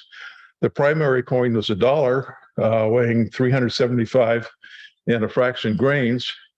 There were 2 copper coins, a copper cent, 100 for $1, each weighing 157 and a half grains, and a copper half cent, 200 for $1, each weighing 78 and 3/4 grains. But the legislation did not establish a mint. So the people in Massachusetts, anxious to get coinage out soon, established their own mint. They passed an act in October 1786 for the mint to copper gold, silver, to coin gold, silver, and copper coins. And it called for $70,000 worth of cents and half cents struck to the federal standard to be struck. So essentially, what you have is the mints that opened after the August 8th, 1786 legislation were striking cents and half cents. those that started before August 8th, 1786, were striking their own coppers. Now, I question why the Connecticut and New Jersey didn't modify their coinage to conform to the federal standard. As far as I know, neither state ever contacted the Congress saying, this is what we want to do. Do we have your permission? And as far as I know, nobody in the Congress ever contacted either one of those states and say, you're doing something that we don't agree to. So things just kind of kept on. Okay. So we're going to talk about some of the people associated with the Massachusetts Mint. And the two people appealing to the legislature are going to be the first two. But I've kind of divided these people up into several groups. People who proposed to start a mint, we'll talk a little bit about that. And then people hired by the Commonwealth after they decided to start their own mint. People hired to cut the dies. There were a couple of other people who are very instrumental in getting the coppers off the ground, and we'll talk about those. And then some laborers in Boston, laborers in Denham, and people who carted copper back and forth. Okay. There were two people who proposed starting a mint and coining coins from Massachusetts. The first was Seth Reed. His proposal went before the legislature on March 9th, 1786. He was a landowner in Uxbridge, a soldier during the war. He was a lieutenant colonel in one of the Massachusetts infantry regiments that was taken into the Continental Army. Basically, he got sick, went home for medical leave, and never went back. He was Uxbridge's representative for the 1779 Massachusetts Constitutional Convention in 1784, 1785, and 1786. He was their representative in the Massachusetts House. When he did not get named a person to strike coins, he tried to get on as mint master. He basically, I don't want to say hounded people, but he kept up a discussion letting people know that he was available. And they didn't select him. They selected Joshua Witherley in May of 1787. We'll get to him in a minute. And Seth Reed left. He went west. At that point in time, about the western third of New York State was claimed by both Massachusetts and New York, and he went out there to make a new fortune. He didn't quite get to that part of Massachusetts, but he got to the northern part of Seneca Lake. Both Massachusetts and New York had laws saying that private individuals could not buy land from the Indians, but he and a partner bought 25,000 acres anyway from the northern and the northwestern coast of Seneca Lake. And he set about selling lots to people who wanted to build houses in Geneva, New York. In 1794, he sold his New York properties, got on a boat, sailed across Lake Erie, and settled and became and his family basically established Erie, Pennsylvania. He died in 1797, and aside from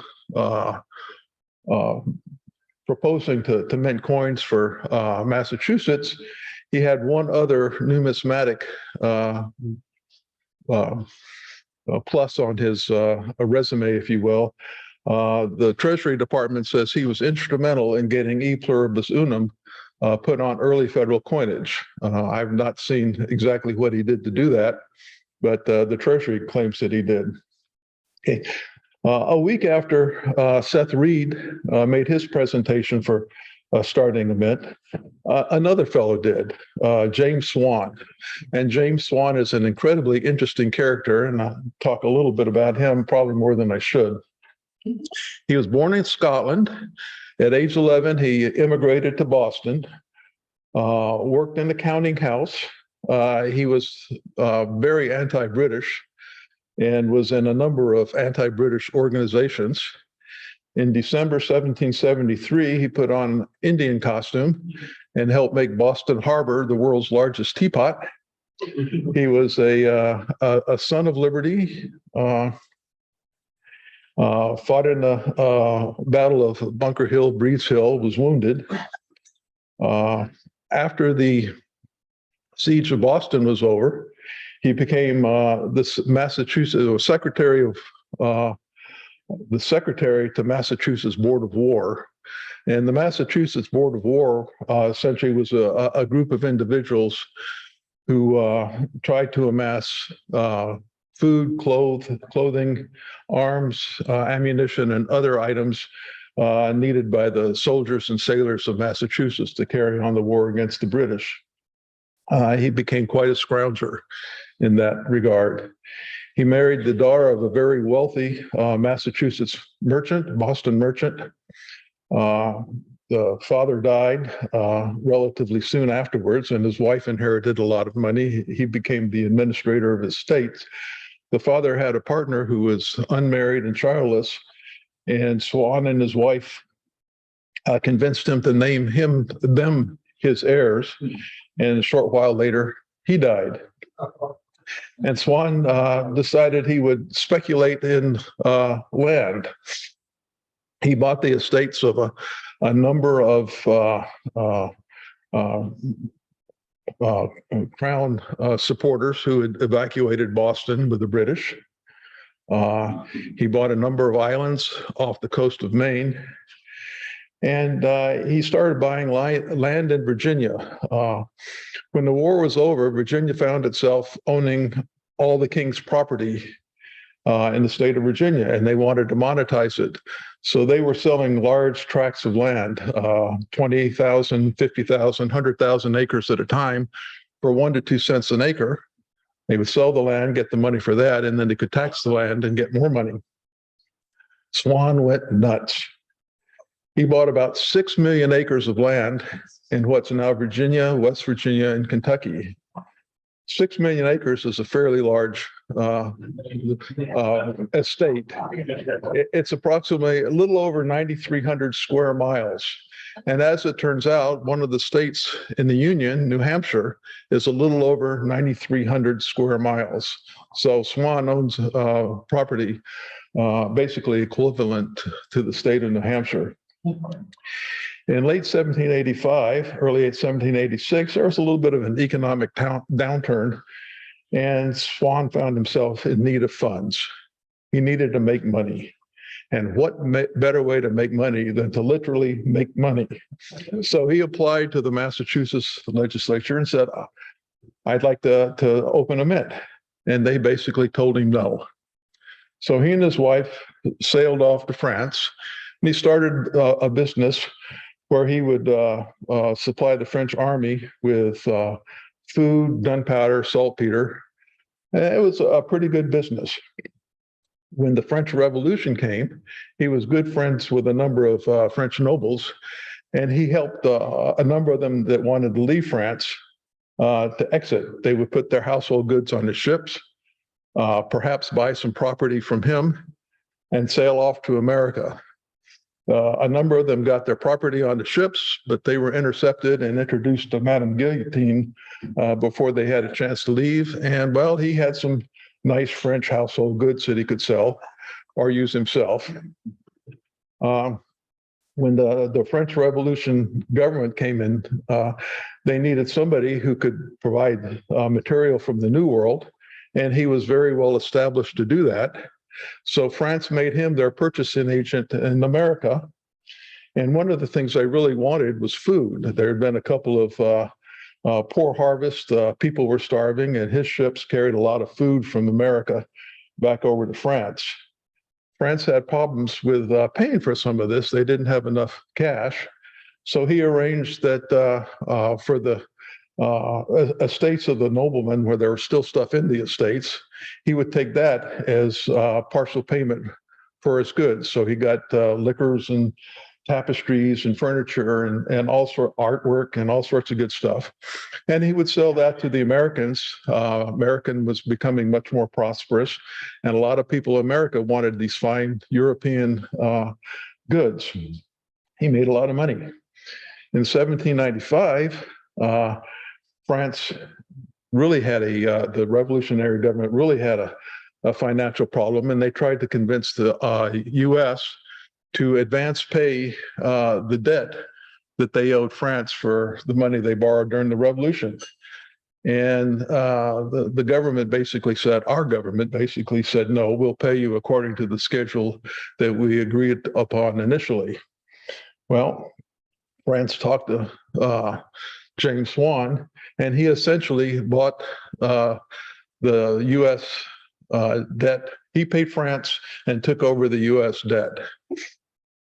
A lot of money, and everything was hunky-dory until 1808, when a German whose company had insured a number of Swan ships claimed that Swan owed him about 400,000 francs, about $90,000 at the time. Swan insisted he didn't owe it, wasn't going to pay. The French courts told him he did owe it, and they threw him in debtor's prison, and he refused to pay.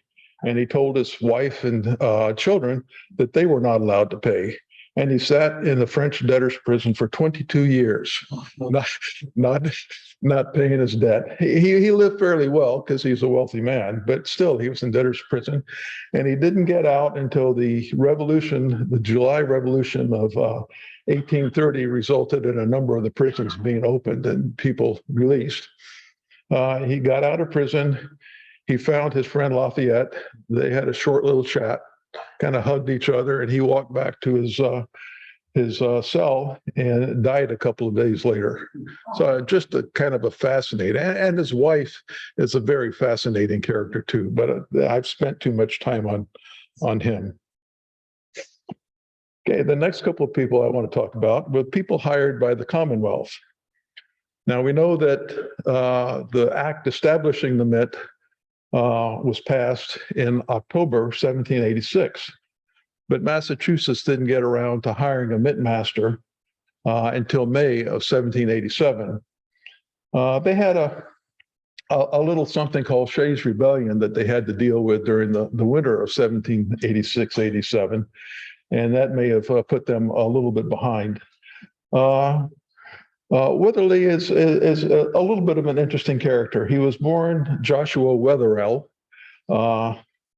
His father died early, and his mother married a Boston merchant named Benjamin Cobb.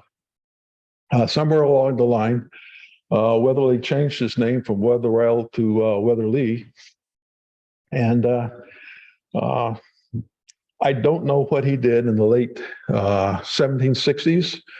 Or in the early 1770s, but whatever he did, he became fairly wealthy. In 1776, he married a woman named Rebecca Howe, not the Rebecca Howe played by Kirstie Alley in the sitcom Cheers, but a different earlier Rebecca Howe. She was the daughter of a tin plate maker, a pewterer, and working with his father-in-law may have been where he got his metalworking capabilities. He was the owner in the late 1770s, part owner, and bonder of a number of privateers. So that's a way a lot of people made money, was going and capturing foreign ships and then claiming the cargo for themselves. But how he got rich enough that he could afford to do that is something that I haven't figured out yet. In the Boston Archives in Roxbury, there's a wonderful set of books called the Assessor's Books of Takings. And basically, it's Boston tax rolls. And one of the things that some of the assessors did was they put the occupation of the person in addition to the amount of taxes that they owed. In the 1780 Assessor's Book of Takings, we find that Weatherly was one of the 10 wealthiest, at least recorded as one of the 10 wealthiest men in Boston. And his occupation was listed as a trader, etc. And this may be because of the success of his privateering enterprise. By 1783, the Book of Takings listed him as a coppersmith. So in May of 1787, he was agreed to be the mint master. He set about getting the mint up and running. He had the mint building and a smelting operation established on his own property on Boston Neck, and arranged for a rolling mill to be erected in Dedham on Mother Brook, the creek that runs through the city, or the town then, I guess. And he did, it sounded like he did pretty much everything he should have, except one thing. He didn't strike very much copper. The first coppers were struck in September of 1787. And by the end of October 1788, he'd only struck off $3,100 worth. And the legislature was expecting $70,000 worth.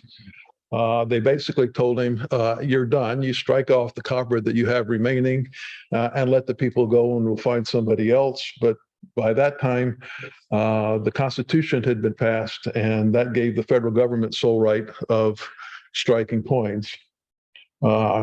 He asked for and received permission to use the minting equipment or the equipment of the mint, and set up a wire making facility in the mill in Dedham. The other person hired by the mint was Ebenezer Hancock. Ebenezer Hancock was John Hancock's younger brother. When they were young, their father, a minister, died, and Thomas Hancock, the father's brother, who was married but childless, took John and raised John, but left Ebenezer and his older sister with his mother. His mother remarried another minister, and the expectations were that Ebenezer Hancock would become a minister. But apparently, after giving his first couple of sermons, everybody agreed that this was not an occupation to which he was well suited. His uncle Tom stepped in and basically hired him on a probationary basis. And Ebenezer was learning the tricks of the trade of being a merchant when Uncle Thomas died, left most of his estate to brother John, but he gave Ebenezer a small stipend. Ebenezer partnered with another person and started their own merchant enterprise. And they did well for about a year, but then an economic downturn hit and he lost everything. After a while, his brother bailed him out and started up in business again. But then the siege began and he had to leave Boston. And when he returned, his house had been used as a barracks for the British soldiers, and his business had basically been looted. His brother was, I think, successful in getting him named deputy paymaster for the Eastern Division. The Eastern Division was basically Rhode Island, Connecticut, Massachusetts, and New Hampshire. And he would ride around this Eastern District in a wagon with a strongbox and a guard and pay troops. So this is how he basically spent the war. And then when the opportunity came for, they were looking for somebody to be the inspector of the mint, he was named inspector of the mint. The only thing I can find on him being inspector of the mint, at least at this point, is he made the deposits into the state treasury of the coins that had been struck, or some of the coins that had been struck. I think there were more coins struck than were deposited in the treasury.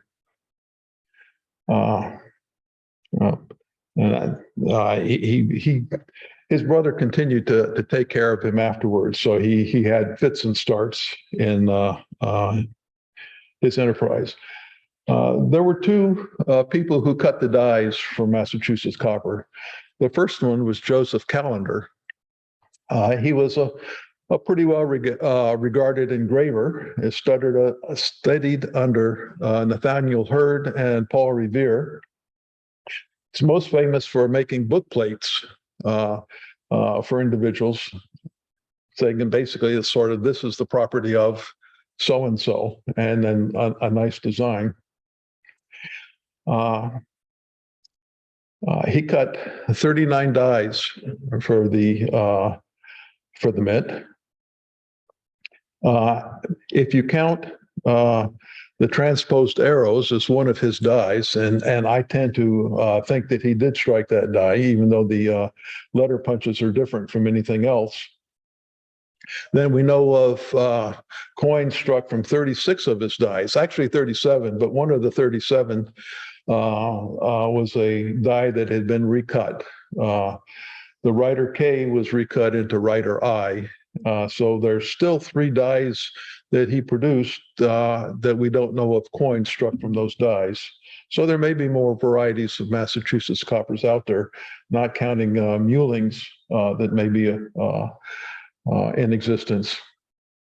He charged $4 a die, and Weatherly decided that this was too expensive, and he hired somebody else. But let me just real quickly say that Joseph Callender did do other kind of coin related. He engraved a number of seals. He engraved the seal for the Bank of Massachusetts and for Bowdoin College, and that basically is looking like a die. And he also made Franklin medals that were given to outstanding students at the Boston Latin School. Yes. These guys were made from hubs? These dies were made from hubs? Question mark? I think there were, not initially, but there were punches. So they would have a punch for the wings and a punch for the body, a punch for the head. But there was there's still a lot of handwork. I mean, they didn't hub. They didn't have a hub. No, neither one. The second die cutter is another fascinating person, Jacob Perkins. He was the 15th child out of 19 of a Newburyport tailor. At age 12, he went to work as an apprentice for a local goldsmith, silversmith, clockmaker, watchmaker. And after 3 years, Mr. Davis, his master, died, but he carried on operating the shop and became rather famous for making hollow gold beads and silver shoe buckles. He agreed to cut dies for the mint in exchange for 1% of the coins struck from his dies. And we know of 16 dies that he produced. There's no record of how many dies he produced. We just know this from the number of dies used to strike the half cents of 1787 and the 9 large cents that were struck from his dies. He was paid $13.14 for his efforts, came out to about 85 cents a die. So he didn't do nearly as well as Callender had done. That man was a mechanical genius. He figured out a way to engrave steel and to soften the steel and adjust the engraving and then harden the steel again. He had a printing company where he used the steel plates. He had something he called the steel check plates, which he used for producing paper money that was very, very difficult to counterfeit. He went off to Philadelphia when the U.S. Mint was established, trying to get a job there. And one of the papers of the time said that he had invented a machine that would cut the blank for a coin and stamp it all in one operation. He modified that apparently later and made the first machine to manufacture nails. It would point the nail and put the head on all in one operation. Let's see, he did a lot improving pumps and fire engines, all sorts of things. In 1819, he removed himself to England. The Bank of England was having, I don't want to say a contest, but they were looking for somebody who could reduce the amount of counterfeit currency issued by the Bank of England. He didn't get it. Basically, well, he claimed it was because he wasn't English, but he stayed in England. He cut dies for the Bank of Ireland and a number of other local banks. He did a lot of new work with steam engines. And there are three of his inventions that just kind of intrigued me. One, there was a medical building built in Boston, and he had brick ductwork put into the building. And he figured out a way to have some of the oxygen going into the furnace to burn the fuel, and other oxygen surrounding the furnace heating, and it would go up the ductwork and heat the rest of the building. So he was an early inventor of central heating. At the end of his career, he figured out a way to make ice.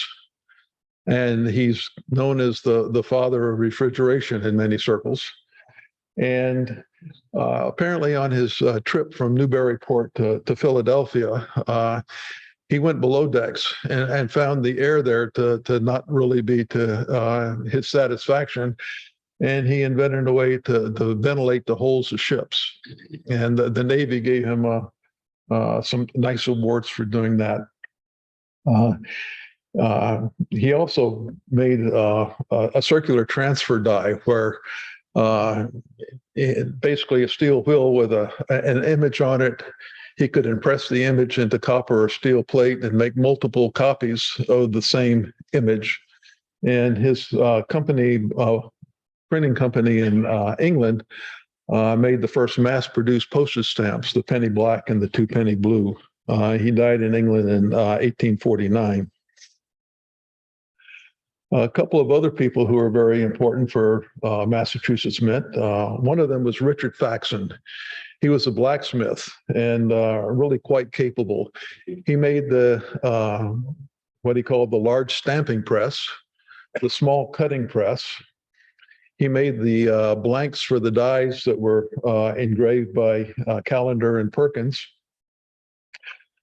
He did not make the dies, the rollers. Those were made by a blacksmith named Enoch James, and they weighed about 168 pounds.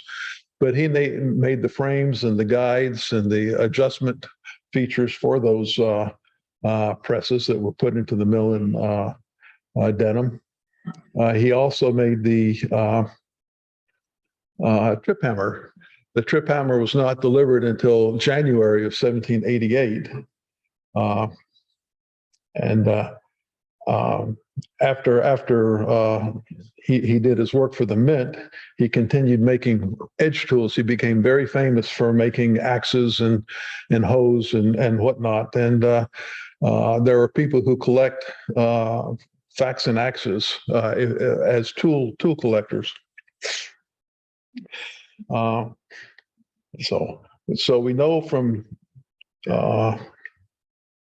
basically looking at when Faxon delivered his items to the mill in Denham, that the mill in Denham was not operating very early. I think that the mill didn't really get up to full operation until late spring 1788 or early summer. And what Weatherly did is he had the copper shipped to Newton, Upper Falls. Jonathan Bixby owned a rolling mill in Newton, Upper Falls, and there were a number of payments made to him for preparing the copper for the Mint. There are carting records that some of the copper was carted up to Newton very early on in September or October 1787. But as late as April 1788, Bixby was still preparing the copper for the Mint. The laborers in Boston, it's kind of hard to read this, but the first on the list is Joel White, and he was the person who was smelting the copper. he was paid 7 shillings a day, which was a fairly high wage at that point in time. But then having good quality copper was also very important for the coins being accepted. I looked for Joel White. There were 3 or 4 of them in the area at the time. There was one that lived in Watertown, which is just outside Boston, but he had moved to Maine in 1784 and was listed as sickly. I think this Joel White was a fellow who was born in Marlborough, Massachusetts, and ended up in Halifax and Plymouth County. He was not in the Boston Book of Takings, his occupation, so he didn't live in Boston, but came in. He was worked at the mint for 166 days over the 17 months that the mint was in operation. Thomas Spear Jr. Earned 5 shillings a day, also higher than normal. He was the brother-in-law of Richard Faxon. Richard Faxon married his sister. He was a blacksmith by training. He was also an Indian during the Boston Tea Party. In the Book of Takings, 1780, he was listed as a blacksmith. In 83 and later, he was listed as a fisherman. And he got a reputation of being the hero of Lover's Rock. In December of 1786, there was a shipwreck on Lovell's Island. There were about 15 people on the boat. They all got off the boat safely, but they got wet doing that, and the temperature dropped severely during the night. And Spear saw the wreckage the next morning, went to the island, and there's only one person left alive. The others had frozen, including an engaged couple who were found frozen in each other's arms. He worked up until the end of October 1788, and when Weatherly was told to mint off the rest of the copper, he wasn't paid after that. And 2 people whose names are at the bottom, Timothy Tillison and John Hunt, were hired to help coin the rest of the coppers. I don't know if any of these people worked in Weatherly's copper manufacturing foundry before the mint or not. I assume that some of them were, but or did. But only the last couple there were listed as laborers in the Book of Takings. Thomas White, who only had 8 days worked very early on in the mint. Laborers at Denham Mill. Samuel Doggett was a housewright and millwright who lived in Denham, and he was in charge of building the mint, but he also seemed to take a supervisory role and would pay the various workers. I'm not sure about this first group of people, including Daniel Baker, Isaac Doggett, who was Samuel Doggett, one of Samuel Doggett's sons, William Whiting. And then there was a man and a man's apprentice. And it's kind of strange just to say man. I suspect that they were Africans, but I don't know that for sure. But all of these people worked up to about June of 1788, and then we don't see them anymore in Weatherly's records. William White came on in July of 1788, and pretty sure that he was the one who was operating the trip hammer and arranging for the rolling of the copper after that. And he may very well have been Joel White's brother. I believe that he was William White. There were a number of William Whites too, but I believe he was the William White that was born and raised in Marlborough, Massachusetts. And then people carting copper. You'll see on this that there were a lot of Whitings that were carting copper. There was a fellow named Nathaniel Whiting, who was one of the first citizens of Dedham. And the citizens of Denham wanted a mill, and the stream that ran through the town was not really swift enough to operate a water mill. So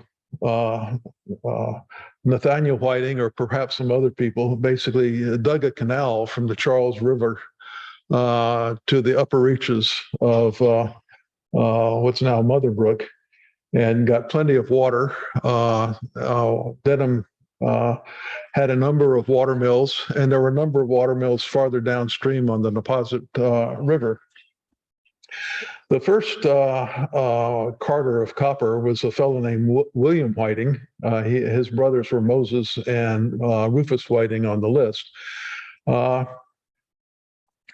He was paid on October 10th, 1787, for carting about 15 loads of copper weighing between 400 and 1,400 pounds. And normally I would think between Boston and Dedham, but given that a lot of copper had to go to Newton Upper Falls, he probably carted a fair amount of that up there and then back. And the next person who our group that really did a lot of carting were Joseph Whiting and his brother Paul. They were first cousins to William and his brothers. And they did most of the carting after Christmas of 1787. Rufus Whiting, who Crosby kind of singled out. I only found a record of him being paid for one carting operation. He did a lot of blacksmithing for the men apparently, but only carted one load of copper. And there were some unknowns down there where Weatherly just said carting, expenses for carting, but he didn't say who was doing the carting.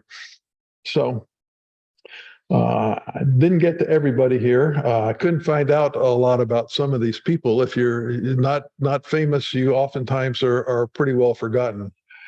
But I had a lot of fun trying to figure out who these people were and providing you with some information about them. And that basically is the end of my talk now. So.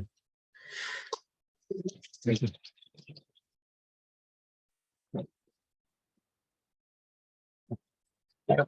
I'd be glad to try to answer some questions if anybody has questions. Are you going to write this up? Oh, yes. I knew it was coming. You know, I have when you gave a lecture on Massachusetts essence and before, well before and C4, I still have your handout that I got you to sign from way back. Well, that's good. And I will say that the handouts, I did make presentations on attributing the various Massachusetts coppers, and I think the library still probably has a copy of it. But let me say that just recently there were two collections of Massachusetts coppers that basically showed all but two of the Massachusetts coppers that I know of to this day. Sid Martin's collection was sold by Stax in August, and he had 46 varieties, most of them pretty nice coppers. So that's a good place if you're trying to tribute. Henry Dittmer also had a very complete collection. He had 48 of the 51 varieties, including the 4 contemporary counterfeits. But Heritage did not do such a good deal with him. They spread his coins out over 5 different sessions between April and May of this year. His coins were not quite the same quality as Sid's, but he did have examples of almost all the varieties. Any other questions? Well, I want to thank Mike for an excellent talk. I think we can all agree overdue to hear about mass copies. Thank you. Thank you. Want to present Mike with this plaque? Thank you. Oops, we get about it. Thank you, Dale. Thank you, Mike. Thank you, everyone.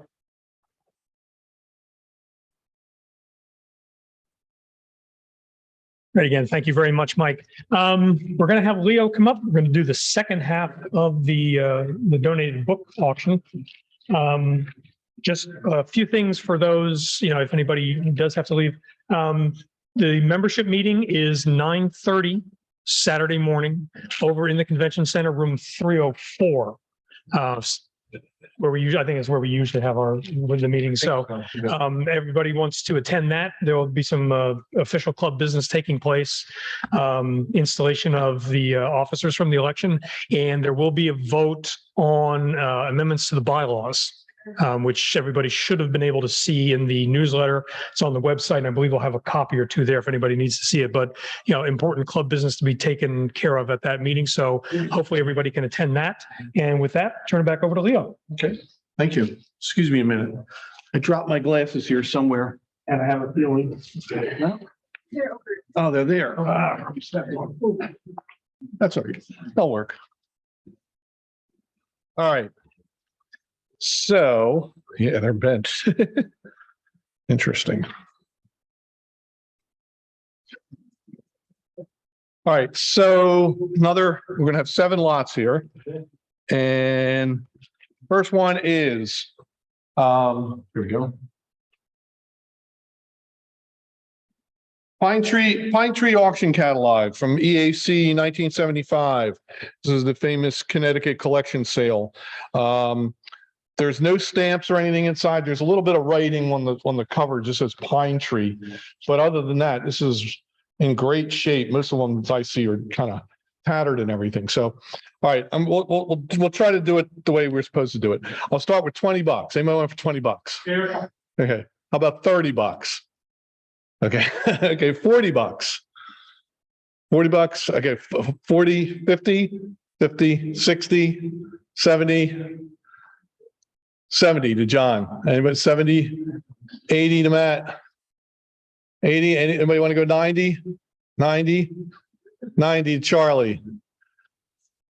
Any more than 90? 100? Anybody want 100? $100 going once?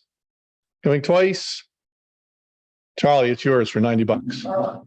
Thank you. Okay. I guess that's the way it's supposed to be done. I don't know. All right.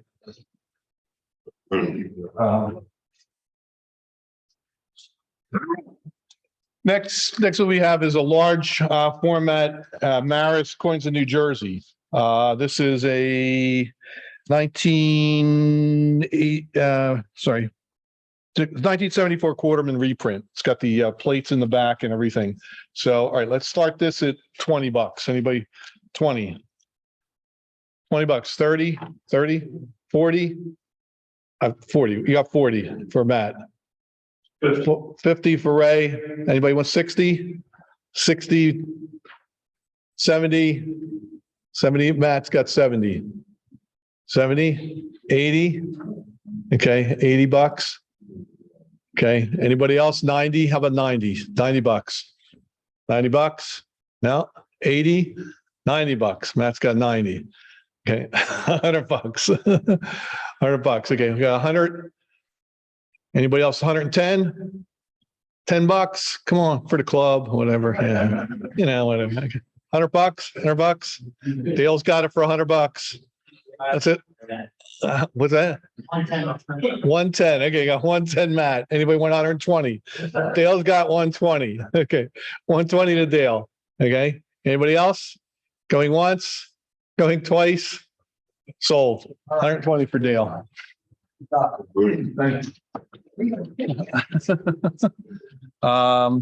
Let's see. What's the next one? Okay.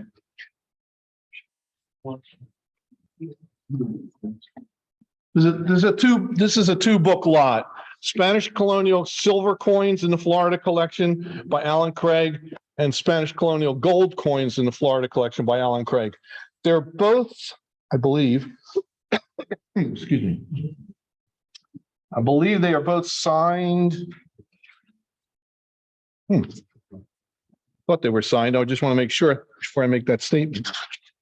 Yeah, they're signed on the cover by it's for your numismatic pleasure with very, very best wishes from the author. Okay. I just happen to know that this, and it's signed Alan K. Craig. I just happen to know that these were signed and they were given to Eric Newman because these came out of the Eric Newman library. Okay. So, but it doesn't say Eric Newman in here. So I can, if you want me to write something up saying, I know they came from the Eric Newman library, I will do that. Okay. Okay. So, for both of them, okay. $20. $20. Will. Anybody 30? $30. Drew. Anybody 40? $40. All right. I'm going to stop for a minute. I'll pay $100 for it. Okay. Me personally, I got $100. Anybody 110? 110? No? Sure now. It's all right. This is a donation, but it's fine. I got it for $100. Okay. Going once, going twice. All right. Sold to me for $100.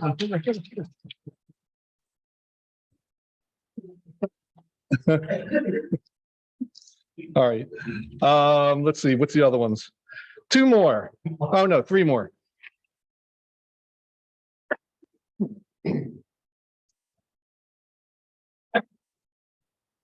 This is another manuscript, okay, from Dr. Hall's.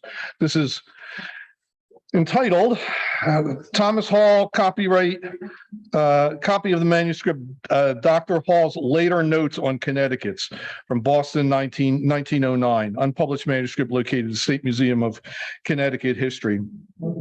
223 pages. It's a Xerox copy in a binder. Okay. Again, this is one of those things that you're just not going to find anywhere. There's not going to be on ABE books or anything like that. So, all right, let's start with $20. Anybody want $20? Did all the Connecticut people? Okay, $20. Yeah, Mike said $20. 30, $30. Okay. Anybody 40? Sorry. $40 in the back. Okay, $40. Anybody 50? $50, $50. Anybody 60? $60. One of a kind. No, it's not one of a kind, but it's close to one of a kind. $60. Anybody 60 bucks? $60. All right, 50 going once, going twice. All right, sold Mike Packard. $50. Thank you, thank you, thank you. And they want to write that it's from Newman. No, that's those. They're the ones I bought. I got to write to myself that they're from Newman now. Okay. Okay. 2 other lots. Okay. Oh, okay. So there's 16 catalogs. The first 16 catalogs, Macaulay and Grellman, C4 auctions. Okay. After that is when we went to work with Stacks and so forth. But that's a total set of the 16 auction catalogs from the first 16 auctions of C4's auctions. There's nothing in them. There's no stamps. There's nothing written in them or anything like that. They're really all good in good shape. Okay, so all 16 is a lot. Okay, so $40. 40. Okay, anybody 50? 50. Okay, we got 50. How about 60? 60. Okay, a 70. 80. 90. 90 over here. 90 to my right. Anybody else? 90 going to 100? 100? Anyone want 100? Pardon me? I'll go on. You'll go 100. Okay. 100. Okay. 110. Okay. Anybody 120? 120. 120. 120. 120. Anybody 120? Got 110. Need 120. It's 16 of them. Come on, guys. 16. You've got to be worth at least $10 a piece. There you go. Okay. That's 120. 120. 130. Okay. Anybody 140? Got to get to that magic number, 160. Come on. 140, 160, 170.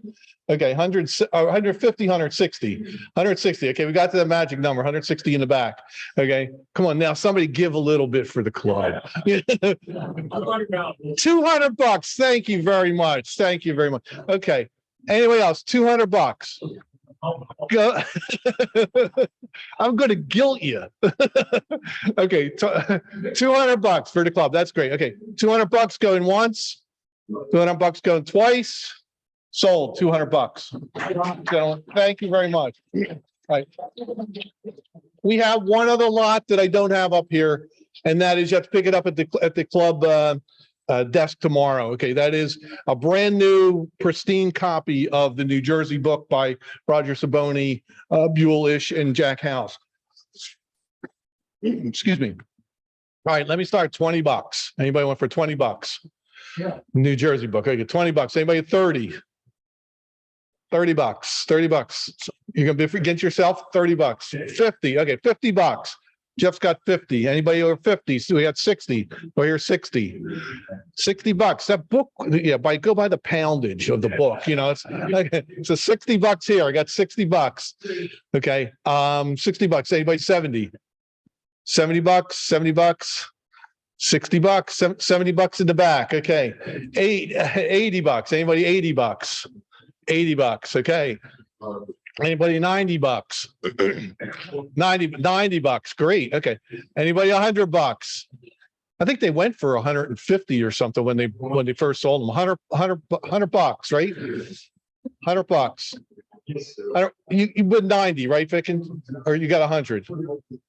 All right, I'll make you 100. Okay, 100, 110. Oh, wait a minute, you were 200. I mean, $110. Anybody 110? 110. But it's worth that in poundage, I'm telling you. 110 is a great book. Okay, all right, $100 going once, $100 going twice. Sold. Vicken, $100. Thank you, everybody. Appreciate it. Oh, yeah. Oh, how did I miss that? Oh, I'm sorry. I missed one other one. Thank you. I'm sorry. How did I miss that? Okay. So I just took it out of the box, just so you know. It's the Robert Black book, an illustrated catalog of French bill and coinage in the Americas by Black. A brand new, like I said, I didn't even open it, so I don't want to open it. I don't want to crack the spine or anything like that. So, okay, don't want to crack the spine. Okay, so $20. Anybody $20? $20? We got $30 anywhere?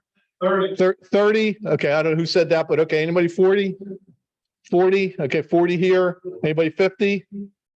Anybody 50? It's a brand new book, pristine. You can just open it and you can smell the print.